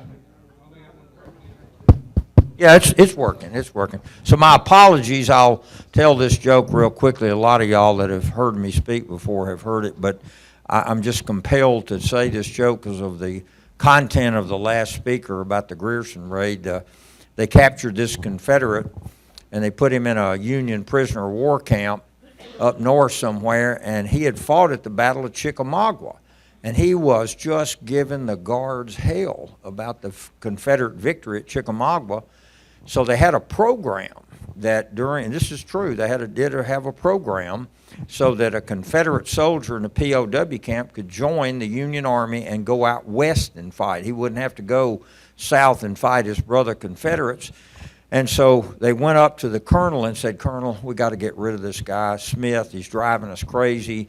He just harasses us about the Battle of Chickamauga. And so do you think we could put him in that program? So he said, sure. So they go talk to Smith. He said, man, yeah, I'll do anything to get out of here.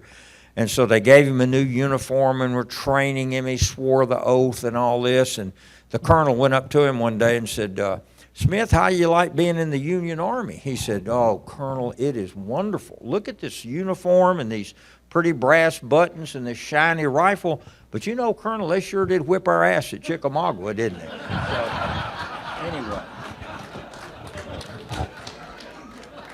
I think there may have been some of that going on with that. Our next speaker is a friend and fellow enthusiast of the Civil War, Mr. Stark Miller. If any of you want to go on a once-in-a-lifetime tour of Oxford, Mississippi, call that fella. He does a great tour of Oxford, Shiloh. He is considered to be the authority on Company A of the 11th Mississippi. Is it working? Operator error. He's considered by everyone to be the expert on the university grades. And Stark is a fellow who is sought after as a speaker, as a tour guide, as a knowledgeable person, and maybe the most red and blue guy for Ole Miss that maybe ever lived. He's got a museum basically at his house of Ole Miss memorabilia. I like to collect things, but he said he once had, I don't remember how many different, I'm not making this up, I promise you. He's got about, I don't know how many records of Archie Manning songs that came up about Archie Manning. I mean, it's unbelievable the collection he's got. But he is going to talk about what my grandfather always told me. He said, you know, Jack, the Yankees came down here and burned our courthouse in Ripley and a lot of the buildings in Ripley. And he still remembered his grandfather being killed by the Union Army. Stark is going to talk about the incendiary propensity of the Union Army to come through this area and burn towns. So welcome, Stark Miller.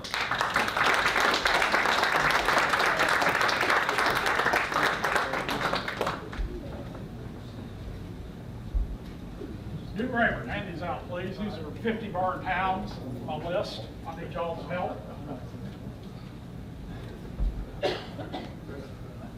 Jack, the good Lord never let anybody to Ole Miss.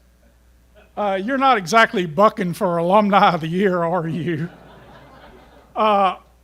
It's true, pretty close. The good Lord led a few of us chosen through their 2, 4, 6, 7 years with our morals intact. And that's the greatest miracle that went on there, as far as I'm concerned. I do have my stopwatch, so I'll get y'all out of here on time, good Lord willing. Graham, thank you for this. Thank you for what you do here. This is amazing. I am very impressed. You and the rest of the board, thank you guys so much.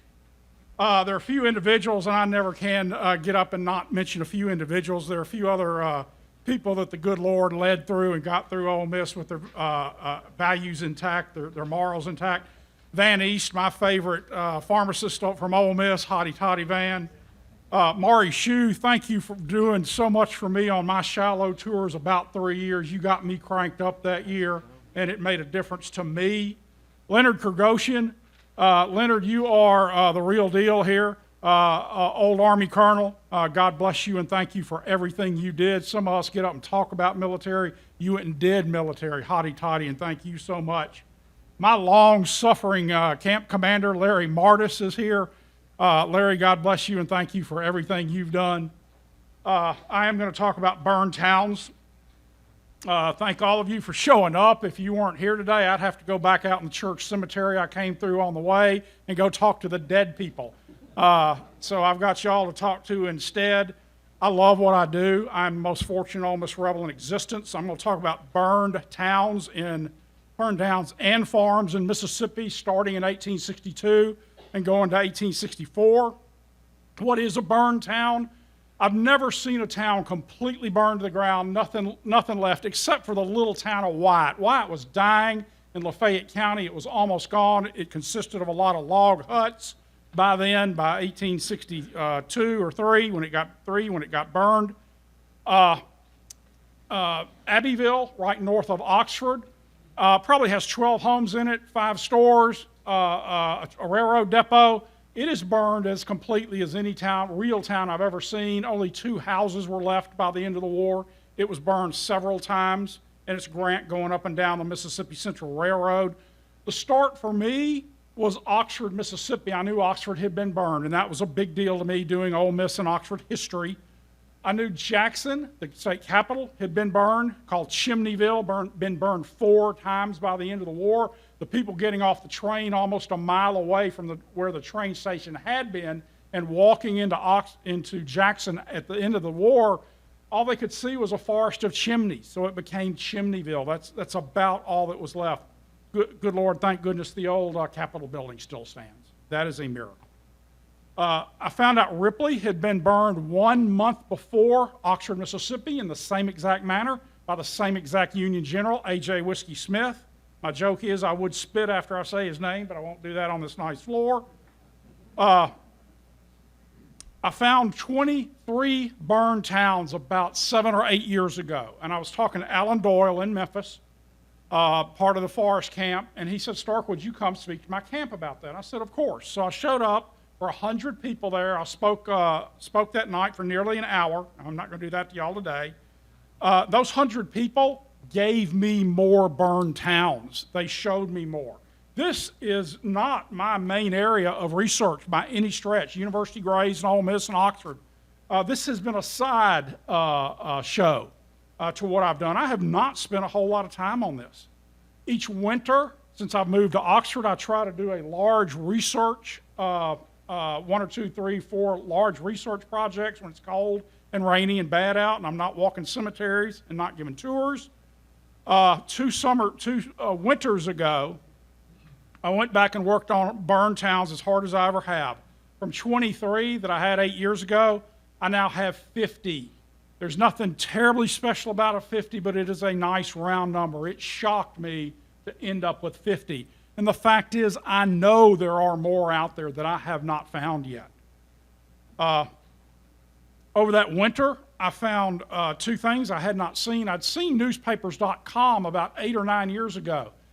I don't think it was word searchable. I don't remember that it was, and they have expanded their database greatly in the last few years. I went through newspapers.com on their word searchable database, and I was shocked. The other crazy thing I found, there's a man in America crazier than I am, hard to believe. He transcribes Civil War letters and puts them up online. He calls his site Spared and Shared. He's got well over 10,000 Civil War letters up there. So when Oxford gets invaded 4 times, from 62 to 64, the first time it's at least 50,000 Yankees there in Oxford. Those guys write letters. When I sat down and went through Spared and Shared, I started finding in the Yankees' own words what they had burned through Mississippi. The one article I've had for 20 plus years, and I've got my glasses on my face, the one article I've had for 20 plus years, I didn't trust because it's a Memphis newspaper article. There's no signature on it. And it says, between LaGrange, Tennessee and Oxford, Mississippi, a distance of 55 miles, not more than half a dozen residences were left upon the roadside. The rest were burned. In a 55-mile stretch, almost everything but 6 houses were burned. That's got to be about 100 houses. That shocked me. That was the only source I had on it, and I wouldn't use it, and I wouldn't tell people about it, and I certainly didn't use that publicly. But when I went to Spared and Shared and newspapers.com, those towns and the houses burned started popping up, again in their own words. There are 4 main burning times in the state of Mississippi. In 1862, Grant is on his overland campaign. He thinks to get to Vicksburg. He ends up in Oxford. And because he gets his supply depot raided at Holly Springs, he has to turn around and go back to Memphis. That's the first of the burning. Vicksburg in 1863, the Vicksburg campaign and the Louisiana campaign in 64, all up and down the Mississippi River. I'm a native Memphian. I love that river. I grew up with it. All up and down the river, towns and houses got burned by the Union Navy. 1864 is Sherman's Meridian raid. He goes from Vicksburg to Jackson to Meridian to destroy that railroad town, and he burns his way across. 1864, they're chasing Forrest. 3 Union generals tasked with catching Forrest. More burning happens through 64 in North Mississippi. Grant's overland campaign in 62, he comes to Oxford, he loses his supply base. His soldiers, it's wintertime, it's cold, it's raining. They have gotten to Oxford and a little bit below to Coffeyville and Water Valley, and they are so disappointed to have to turn around and go back not having accomplished their goal of getting to Jackson and then to Vicksburg. They are mad, they are angry. On the way back from Oxford, Mississippi to Holly Springs, they burn. They burn the roadside houses. They get to Holly Springs, and they burn large portions of Holly Springs. What I end up with is 1/3 of Holly Springs burned. Philip Kalneck, the historian up there, doesn't believe me. He says, oh, Stark, all the big houses are here. Yes, they are. It was the small houses and the parts of the square, about a half of the square get burned. The Confederates do some of that. They blow up the eastern side of the square. Part of the north side of the square catches on fire, but the Yankees burned the Magnolia Hotel. They burned 2 or 3 stores on the south side, and they burn houses like you wouldn't believe. Again, most people live in a little 2-room or 3 or 4-room wooden house, and the large houses get guards. The little small houses get no guards, and they are burned. They are gone. That is what gets burned there. In 1864, let's go back to 63, Alexandria, Virginia, or 64, Alexandria, Virginia is burned by A.J. Whiskey Smith. And then in 64, Sherman's Meridian raid. Sherman burns his way across for 135 miles. He burns 12 towns on the Meridian raid. When I tell Southerners 50 towns in Mississippi, nobody's ever seen this, nobody's ever heard this before. There's no book, there's no article, Journal of Mississippi History, or nowhere else. There's no list of this. I just started keeping my own list, and it has shocked me for well over 10 years now to find out all this. In 64, A.J. Whiskey Smith is chasing Forrest. He gets to Oxford, Mississippi, looking for Forrest. That has been Forrest's base of supply and base of operations through the first 6 months of 1864. A.J. Whiskey Smith comes to Oxford to catch him, comes out of Memphis. Forrest goes straight over to Panola or Batesville, and then he heads straight north and he raids Smith's base at Memphis. When A.J. Whiskey Smith is sitting on his horse on the north side of the courthouse, a rider comes up to him, and I always add the word, "You dummy. You dummy, you're down here looking for Forrest in Oxford. Forrest was at your base last night of Memphis." Out of pure anger, A.J. Whiskey Smith orders the courthouse burned, all the businesses on the square burned. There are 5 houses, in fact, burned. There are other houses set on fire, and I'm still finding more on that are put out. First Presbyterian Church is set on fire and put out. A.J. Whiskey Smith orders the University of Mississippi burned. The 2 young captains, 2 young cavalry captains sent out there to burn the university, decide not to carry out such a vandal order on their own. They do not get in trouble for that later that night when they go back to see A.J. Whiskey Smith. He does finally laugh about it and say, guys, don't worry about it. The beloved Lyceum building, which is the symbol for the university, the 6 columns on there, still stands due to the guts and integrity of 2 young Yankee captains. I've asked through the Chancellor's right-hand men twice, would the university do anything for those families if we can find them? They told me yes. Unfortunately, that was either Vitter or Jones got fired about 6 months later, so I did not get that done. That is still on my list of things to do, good Lord willing, someday. But because they get to Oxford and they don't catch Nathan Bedford Forrest, they have to turn around and leave and go back to Memphis. They do it in 62 when they lose their supply depot and have to turn around and go back mad. In 64, when they can't catch Forrest, all those Union troops, 18,000 the second time, have to turn around and go back to Memphis mad in the rain. It's the rainiest August anybody's ever seen. They're sleeping in the mud. They don't have their tents with them. It's a horrible time for them. They burn their way back to Holly Springs. They burn portions and houses and public buildings in Holly Springs. A.J. Whiskey Smith, on the way down, puts about 20 or 30 Union prisoners by their own provost guard in the Holly Springs courthouse. Those 20 or 30 prisoners start a diversionary fire. They're going to try to escape from their own provost guard. That diversionary fire burns the whole courthouse to the ground there in Holly Springs, Mississippi. Again, that's, Whiskey Smith doesn't order that. He does order Oxford Courthouse being burned. I wish the Yankees had stayed at home and we didn't have anything burned. They burned their way all the way back again. Burning in 1864. We have not talked about burning in Georgia, South Carolina, or the Valley in Virginia. That is only Mississippi that I've been able to find. I've not dug into those others at all. That's for other state historians. The war in Mississippi in 1864 concludes with that final burning. Let's see, I've got some extra minutes.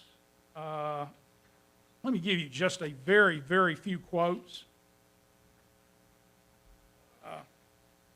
This is a letter, this is Memphis Daily Appeal, and this is a second, this is one of about 6 sources I finally found on this total. Nearly all, if not every residence between Oxford and this city was burned. There's a second source. I've already read you the first. Here's Army correspondence from the New York World, writing from LaGrange, Tennessee. As soon as General Grant's army commenced falling back from Coffeyville and Oxford, every house not guarded was burned or an attempt was made to burn it, especially in Holly Springs. And the city was only saved from total destruction by placing an entire regiment on duty. The very first town burned in 1862 is Water Valley. Yankees have gotten their noses smacked real good at Coffeyville.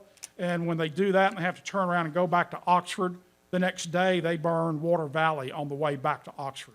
That's the first town burned in 1862 in December. Here's a Union letter out of Spared and Shared. I have, I think, 8 copies of my major sources for anybody who's very serious about that and wants them. I'll give them to you to show you all this is absolutely true as it gets. A letter out of Spared and Shared from Union Man. The boys have plundered all they could since coming to this place, talking about Holly Springs, plundered all they could since coming to this place against orders. The boys seize many fancy articles of no earthly use to them, and which they destroy or throw away when they march. We're not talking about burning. I'm also telling you about all the destruction, all the vandalism, and all the theft that goes on. There is not a house, hardly a house in North Mississippi that escapes that. Again, another Union letter. We marched to Holly Springs. We stayed there about 10 days, and this is coming back from Oxford. The 2 last nights we stayed there, they was great nights with the soldiers. They was burning buildings all night long. It looked as if the whole town was on fire. The sight looked nice. That Union soldier liked what he saw, a southern town burning. They tell me I've got a little bit of feeling about all this. Please forgive me, please excuse me. After that last winter, I finally broke down and started calling them damn Yankees. Again, my mama wouldn't approve of that. The old joke is I never knew damn Yankees was 2 words till I was 12. Let's see if I finish up with 1 or 2 more. I'm not going to do that to you. I'm going to yield the rest of my time, which is a miracle. I've never done that before.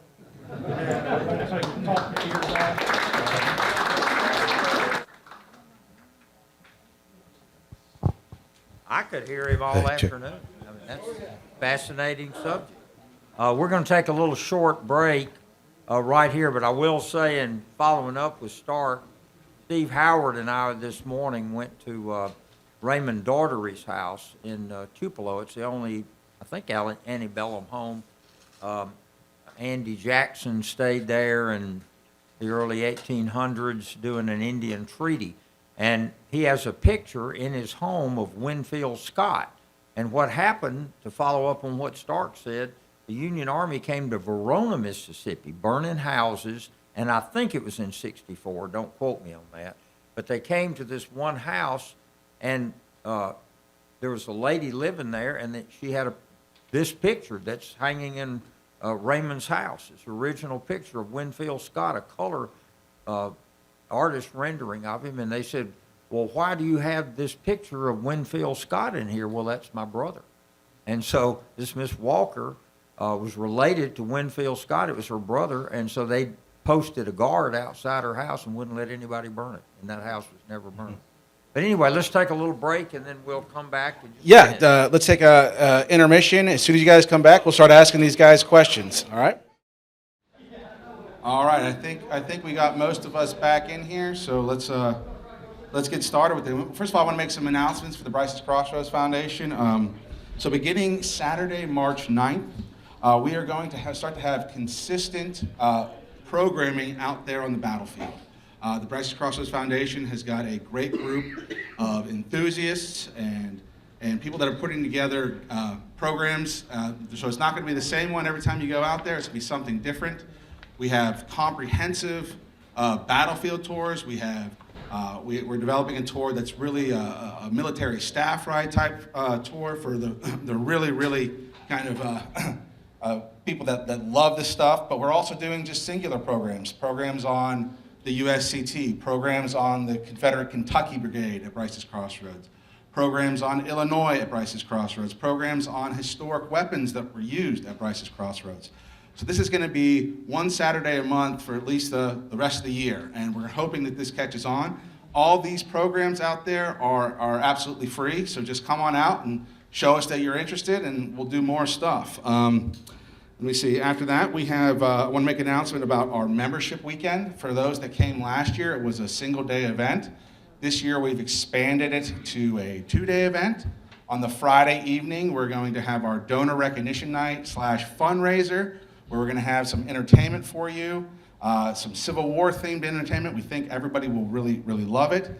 Then on Saturday in the morning, so you can go to the reenactment in the afternoon if you choose, we're going to have Parker Hills, who's been mentioned several times, and we're going to have author Brian Wills, who is the director of the Civil War Studies Center out there at Kennesaw State in Georgia. So we have we have another program that's planned on June 8th that with those 2 speakers that you need to be part of. Let me see what else.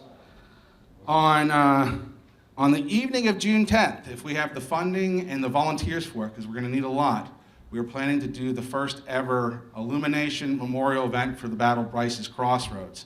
If you have ever seen those, Franklin does them, Antietam does them. They're extremely touching, poignant things where you have these bags that have candles that are lit in them, and you do this memorial program. Unfortunately, this takes a lot of manpower because you do it for every casualty that was at that battle. Luckily, we're not Antietam or what Shiloh did a number of years ago, but it's still over 3,000 bags, so we need volunteers and we need funding if we want to do that. So we really appreciate any help on that. Let me see what else we got. In July, we plan a membership foundation, the foundation membership field trip out to Starkville to do Civil War Starkville. We're still trying to get confirmation if they can get a group in for us on Saturday. Hopefully we have enough brass here today to maybe help us out with that. But what we're going to do is we're going to go to Duffy's Museum in Starkville, which is a must-see for any Civil War enthusiast in this area. It's just, it blew me away. It was something that I had met him before I ever went to his museum, and I knew it was going to be good, but I did not expect it to be as good as it was. And then we're going to go and see the Civil War related stuff they got at Mississippi State, hopefully, because they got some really great stuff with the Lincoln Collection, the U.S. Grant Library, and there's the museum there. So it's, if you guys want to come to that, if you're members, that's totally free to you to come to that. Let me see what else we got. Okay, finally, I want to kind of talk about what Jack was talking about the quarterly Brice's Crossroads Roundtable. This is something that we're excited about. It would fall under the foundation, so you'd be a member of the foundation and a member of the roundtable if you choose at that level. We plan, since this was such a good event, that this February event will be our crown jewel of that quarterly roundtable system that we get up and running, where we'll have it a symposium, we'll have multiple speakers, and maybe next time we'll kind of extend it a little bit so these speakers don't feel like they're rushed. I feel bad they're bringing stopwatches up here, but you know it's the middle of the afternoon, and you know I don't want to prolong this. But that's another thing where we need enthusiasm, we need funding, we need people to kind of help us with that. But we think that we can put on excellent programs in the quarterly style, especially with someone like Jack kind of helping us oversee it. So please let me know about any questions you might have for that moving forward. And so finally, let's get these guys up here and start asking them some questions. I'll be going around with a microphone. So.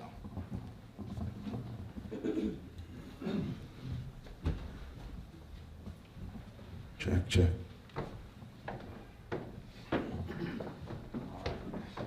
Take a seat, whatever you like, gentlemen.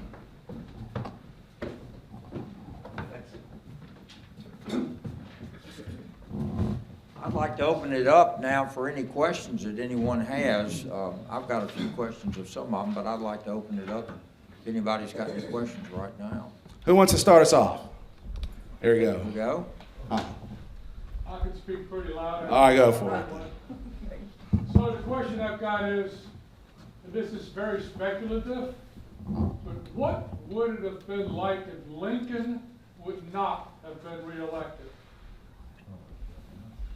I mean, does anybody ever think about something like that? Stark, I know you probably do.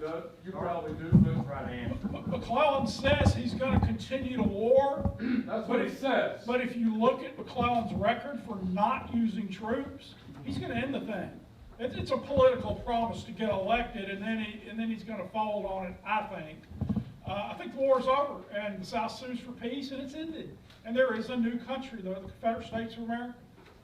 I agree. I think the same thing would have happened. I think you would have had two countries, and who knows about possibly a third, because there are western states that we're talking about. We're not connected to the east. The South's already done it. Right. What the heck? Let's make another third country out of this. I got Indiana and everybody else over Yeah. on that side. So, yeah. It's just an interesting prospect. What we wouldn't be sitting here right now if that would have been the case. I personally do not think we would have ever, because of the river of blood, that we would have ever gotten back together. I think that we would have cooperated in World War I, World War II. I think it would be like two separate countries. We would have still fought the Germans, but we would have been two separate nations. Who knows? Look at West Germany and East Germany. I thought after World War II, when I was over there, the Russians would never have let East and West Germany get back to the so who knows? I have a question for Stark that I've got to ask. You know, I would certainly argue that burning people's homes, businesses was a war crime under our present definition. Because what purpose did it serve, first of all? And second of all, what the real question I've got is at what level did somebody make the decision to burn all this stuff, or was this just Private Bafarsnik out there, half drunk, deciding to burn the courthouse in Oxford? Or at what level, who made the decision in the command structure? Was, you know, the captain of the ship's Abraham Lincoln, but at the same time, was it the generals, the privates, who was doing it? Please correct me if I'm wrong. There was a Lieber code written by a union lawyer, and they adopted that code, and it said you can't burn houses and universities and things like that, and it's totally disregarded. It's with Grant's okay. Lincoln had to know, there's no question about that, and Sherman seemed to enjoy it. As wrong as it can be, it would be a war crime today, yes. Yeah, sure. I just wondered at what level, who made that decision to do that? Lincoln knows. Lincoln knows it's going on. A lot of these are stragglers who do this stuff, but the commanding general's got to turn around and look at the back of the column and see the black smoke rising. He's got to see that. He's got to know it goes on. Yeah. There are a very few arrests I've seen for rape and murder, and a few for burning, but I can't find many. I have not looked through the Union JAG Corps. I've not looked for that. I've found a few. Mm-hmm. I would love to have somebody do that. Somebody way brighter than I needs to go through and look at some of this in detail. Yeah. Again, this is a side project for me. I'm hoping just to wake a few people up and have people come behind me. When I have tours with kids on, I'll say, please come finish my work. If I could. Guarded the house, and you said the houses that were guarded were safe, but who guarded them? In Oxford, for example, they went to Grant himself, and they said, would you send me some guards? They're harassing me night and day, and they're threatening to burn my house down. And Grant and other commanders would send guards. And these are usually the wealthy people in town. I'd say this also falls under, in 1864, the hard hand of war. We know that Sherman is planning his march to the sea, and he wants to do what he wants to do there, and Grant has approved that. I don't think Grant was real thrilled with cutting off from supply lines, but he was willing to let him do that. He showed it could work at Meridian Expedition and earlier, and so I think Lincoln knew about it, Grant knew about it, and that's what Sherman wanted to do. There were times when the Army would move out, and Sherman would say, supposedly, these aren't to be burned, but then you had those boys from Missouri in the back of the Army who were going through, and we'll light it up anyway.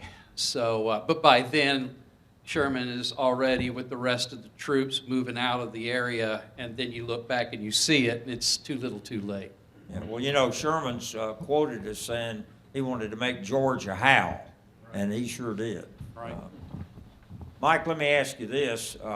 In your studies of the Civil War, and I know I've seen you with all the accoutrements and everything on, how much did the Southern infantrymen suffer toward the end of the war from privation, for lack of clothing, food, all that? I know food was a big problem the whole war, till they got to Gettysburg. They suffered greatly.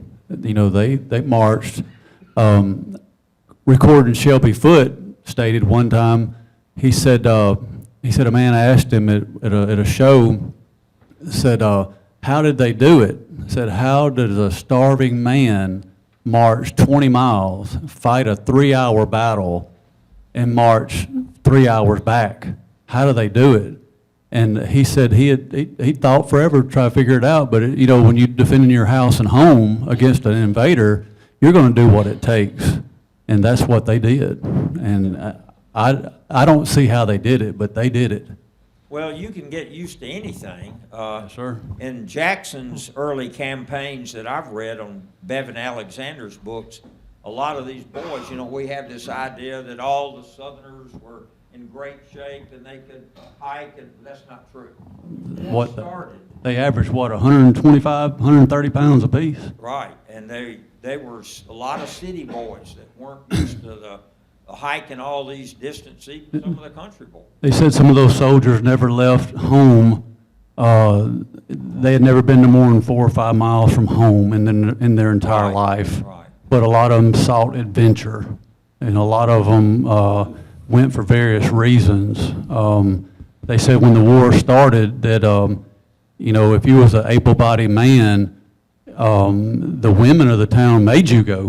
Sure. If you stayed at home, you wouldn't about to stay at home and take all that grief from the population. Yeah. So, you know, the men went to war, and the women were their biggest supporters. And also the women during the war, you know, they bore a lot of trouble too with troops and nobody there to protect them. So a lot of the women went through a lot of great tribulation as well as the soldiers. Sure, absolutely. Trying to raise a family and a crop with no men around, can you imagine? I can only imagine. And then Union troops coming in and not burning your home, but I've read accounts where the women, they would take their guns and just fire up there and kill a woman and nothing be done about it. And there are accounts of that. Duffy, address, if you would, about artillery. You know a little about it, I think. What was the great difference if you look at the Revolutionary War and then look at the Civil War? What technological change made the use of artillery so prevalent and powerful in the Civil War as opposed to the Revolution? You know, they used slow oxen to pull these little old bitty cannons in the Revolution, and then, you know, 50 years, 60 years later, artillery is revolutionized. I think there's two things. The first and obvious one that everyone knows about is the invention of rifling. Yeah. Robert Parker Parrott, first rifle cannon in North America. What's interesting, he develops that cannon, and U.S. Army's not interested in it. It can shoot 1.5 miles, so what? We're not interested in it. The only thing that kept him alive, he went to a little place called VMI, and there was a Mexican War artillery officer by the name of Thomas Jackson that was there. He saw this Parrott gun. Parrott brought a gun to VMI, put on this demonstration.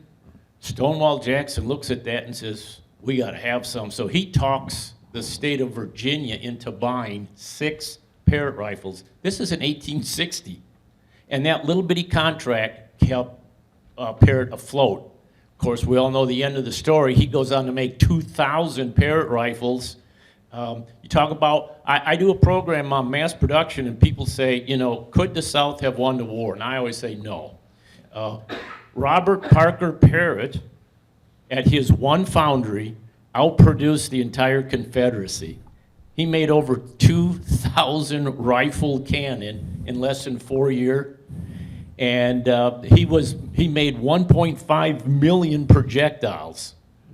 The South combined, 33 different foundries, including Tredegar, didn't make 2,000 cannon. Yeah. So rifle cannon. But the other side of that coin is horses. Revolutionary War, you're moving these things with oxen. Slow. A lot of them were dragged by men. There's a man, Samuel Ringgold, in the 1830s. He is the guy that really pushes horses. And if you've ever heard something called flying artillery or horse artillery, that's where all of the cannoneers are riding on a horse, and the horses themselves are pulling the carriages.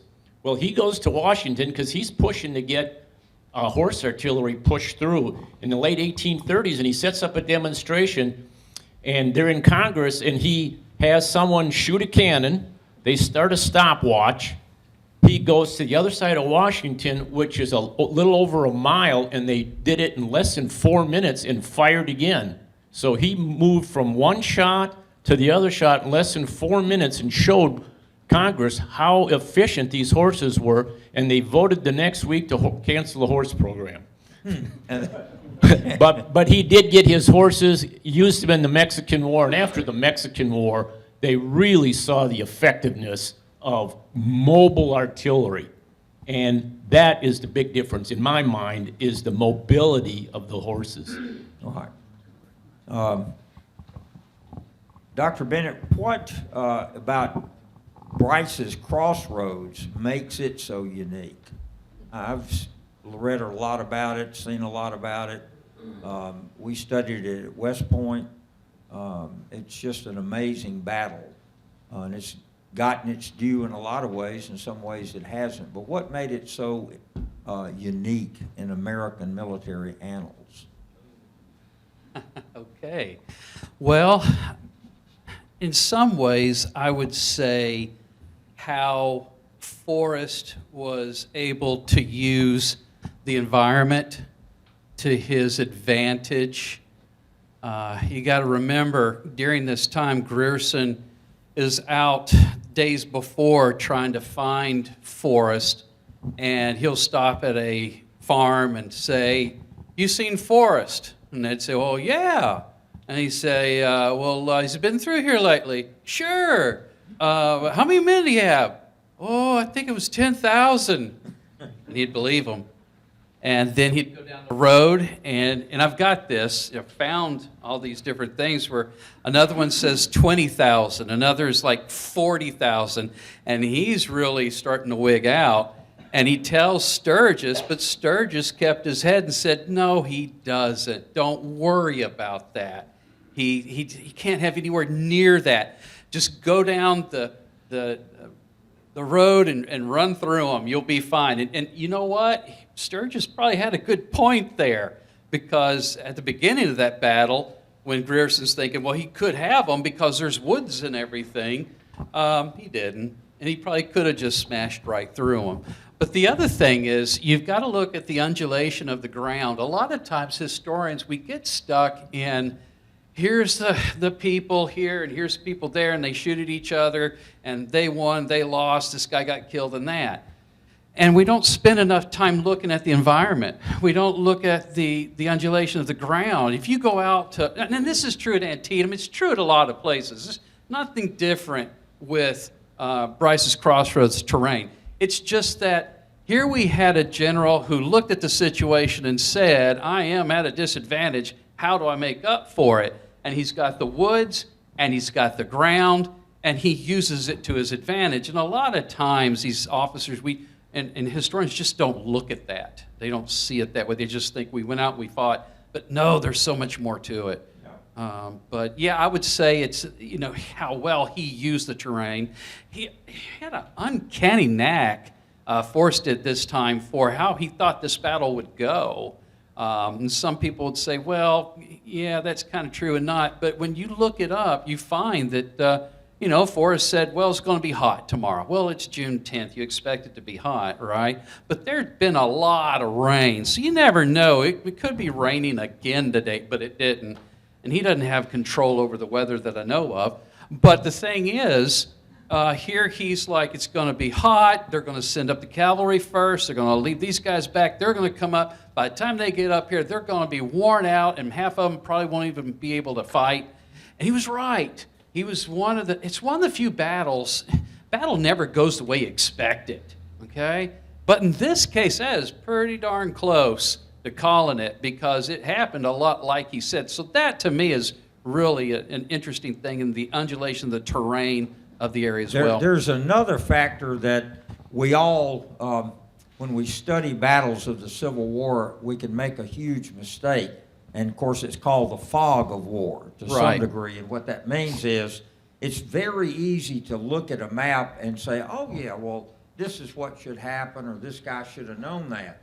But it's a whole different story when you're down there and you're being fed reports like McClellan was in the East that the South outnumbered him, when, in fact, the South was outnumbered 2-1. But you don't know. You didn't have drones. You didn't have satellites. You didn't have helicopters. You didn't have any of the devices that we have now to determine the strength of an army. And even today, with all the stuff we have, it's still not a certain thing. You don't know because of camouflage and all that. When I was taking this course in military strategy and tactics our senior year, we had some of the cadets up there say, well, we were studying the Battle of Trenton during the Revolution, and these guys said, well, you know, you can just look at the map and see what happens. And so the professor the next day had us go into separate classrooms, and he just fed us information. And you just had a map on the wall. You didn't know where the enemy was. That changes the whole deal. People that were so certain about what was happening no longer are certain when you don't know what's out in front of you.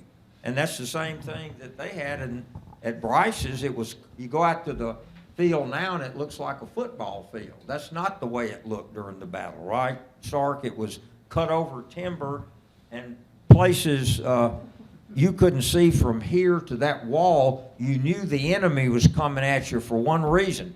All the rabbits and the deer started coming at you. If you were sitting in a Union infantry unit and all of a sudden, like at Shiloh, Gettysburg, and places, all the rabbits, squirrels, and deer start coming at you, guess what you know? Somebody's on the other side of that pushing them this way. So it's really interesting. They did have telegraphing that could be helpful, but the other thing that was very interesting in 1862, the Peninsula Campaign, we did have hot air balloons that went up.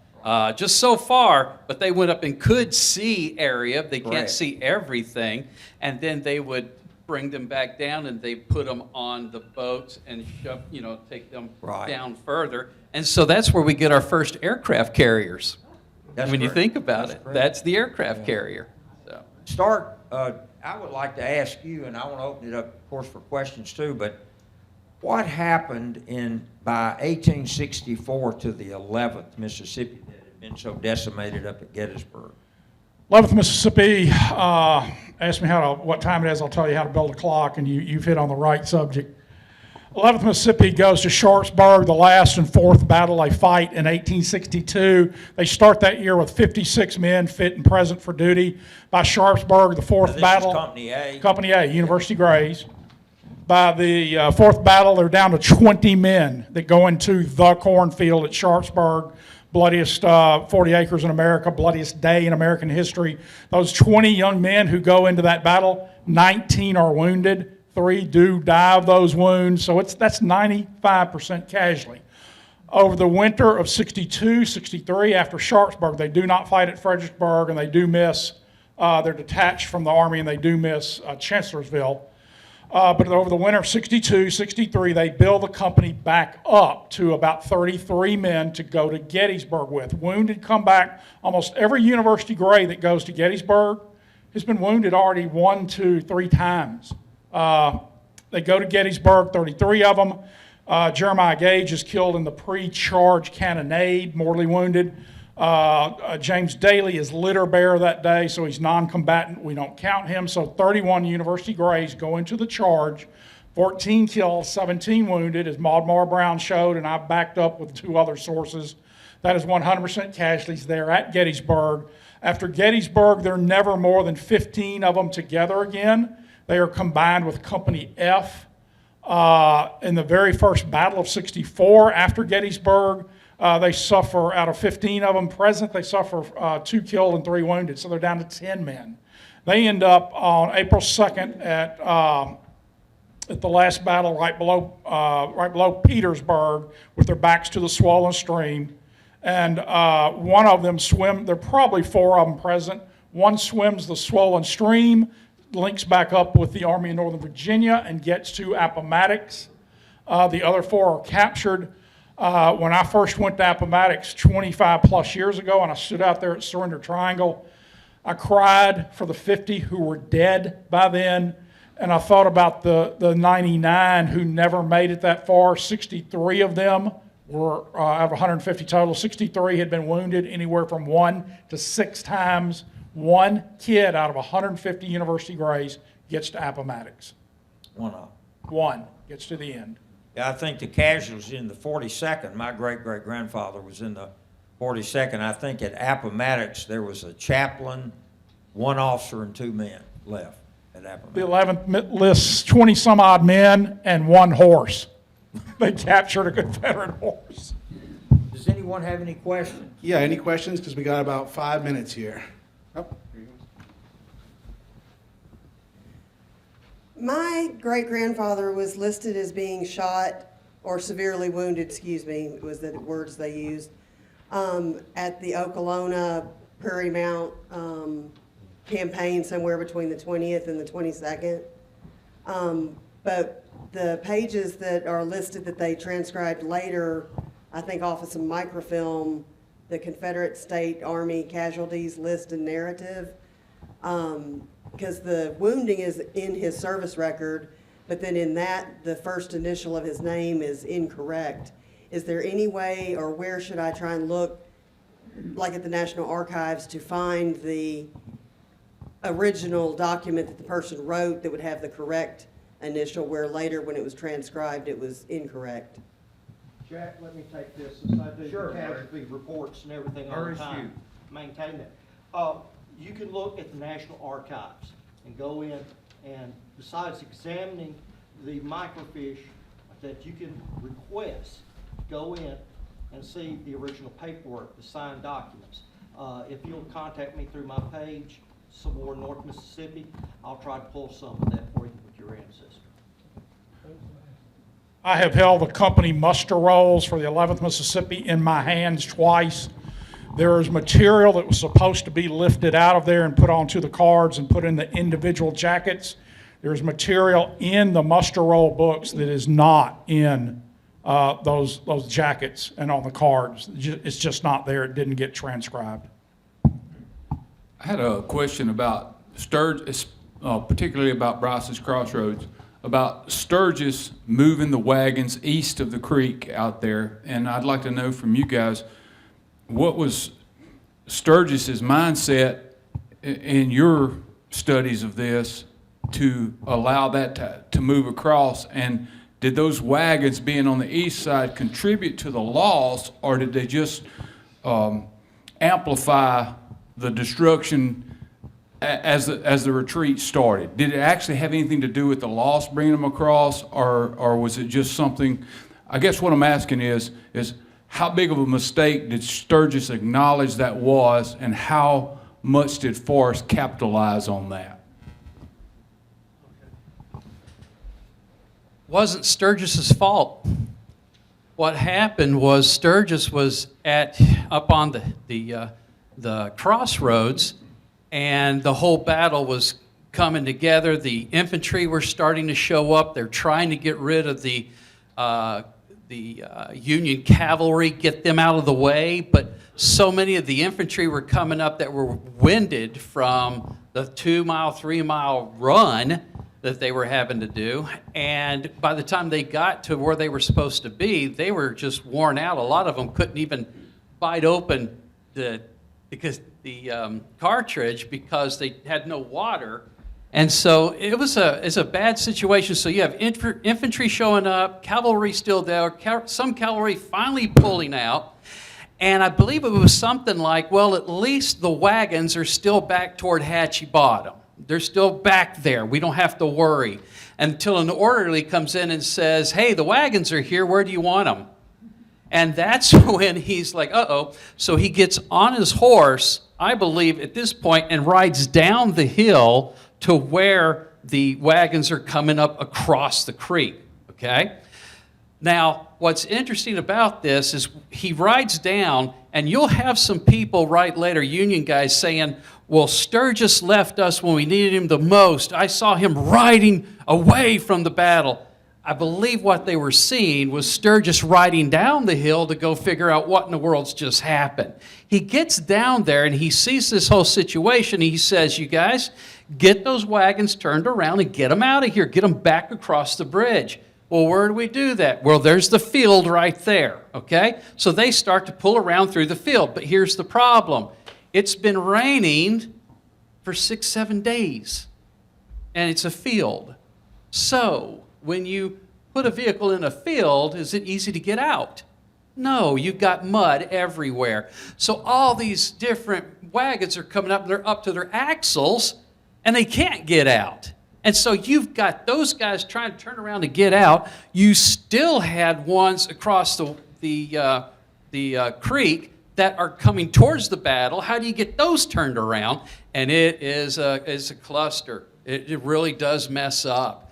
And so here he is trying to figure this out, tells them what to do, gets back up on top of the hill, and then you see all this push towards down the hill and then back out. And that's why a lot of those wagons were captured, and they tried to burn some of them, but that didn't happen too well because Forrest had his men to put those fires out.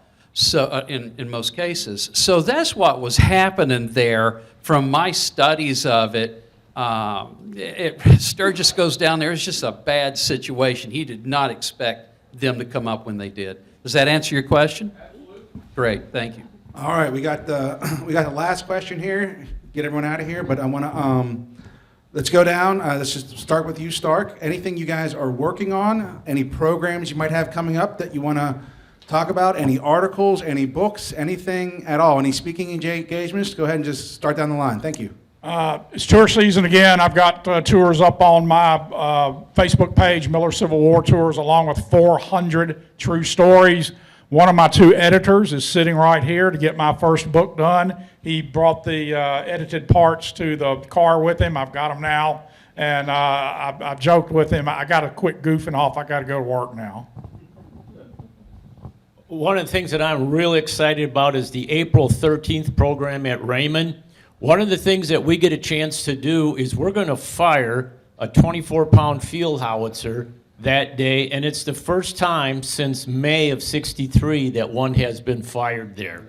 And we're actually going to auction off the privilege so somebody can have bragging rights. And what we're really doing, we've been following an Illinois battery, a McAllister's battery that was at Shiloh with these 4 24-pounders. The only battery in the Union Army that had 4 24-pounders, but they came into Mississippi. They were at Jackson, Champion Hill, Vicksburg, Raymond. They were all over the state, but on the 13th of April, we're going to fire a 24-pound field howitzer again for the first time in 160-some years. On June 7th, 8th, and 9th, I believe if this is still on, Brice's Crossroads is having the reenactment of the battle real close to the anniversary. And if any of y'all want to come out and see it, we'll be there, I'll be there, several thousand reenactors, artillery will be there, and we encourage the public to come out and enjoy what a Civil War battle would have looked like on Brice's Crossroads on the battlefield. If y'all can come, y'all come on. That's rare, by the way. At the moment, I'm looking at a 3-volume study where I'm going to list every name of every horse on the Union and Confederate side. No, I'm not. No, I'm not. No. I'm working and have been working on the Battle of Atlanta, July 22nd, 1864. You'll see that there have been Eichelbarger wrote one a while back. Very good work Gary Eichelbarger did on Atlanta. And then also you have Hess, who has written one on it just lately. I've been working on this. This was my dissertation back in 2009. I've shelved it. You know, the kids get grown up. Now it's time to get it finished. So I'm working on that right now to finish up the Battle of Atlanta, looking at a few other things. I'm also teaching a class on the Battle of Shiloh. That's a 3-week online course. And then one day we go out to the battlefield, and that'll be this summer. And just trying to keep things together with classes and administration and all those kinds of things. I'd like to encourage you to keep working on that 3-volume set of all the horses, though. No. One of the things when he said that, I got excited. I thought, I do a program on horses, mules, and harness, and I start out with telling people something. They sometimes have a hard time believing this. 1.5 million horses and mules died during that war. That's twice as many as people. they made a huge contribution in the war. So don't give up on that 3-volume set. We want to thank everyone for coming. Give them a round of applause. Thank you. I want to thank everyone for coming. I hope you will spread the word about the Crossroads Foundation and Roundtable and will participate. I think you kind of see the quality of the program that we hope to have in this organization. And we invite all of you and spread the word, and we wouldn't turn down contributions. Absolutely not. Me and Michael Dempsey over here at the foundation will stick around as long as anyone wants to talk to us. So thank you for coming, everyone.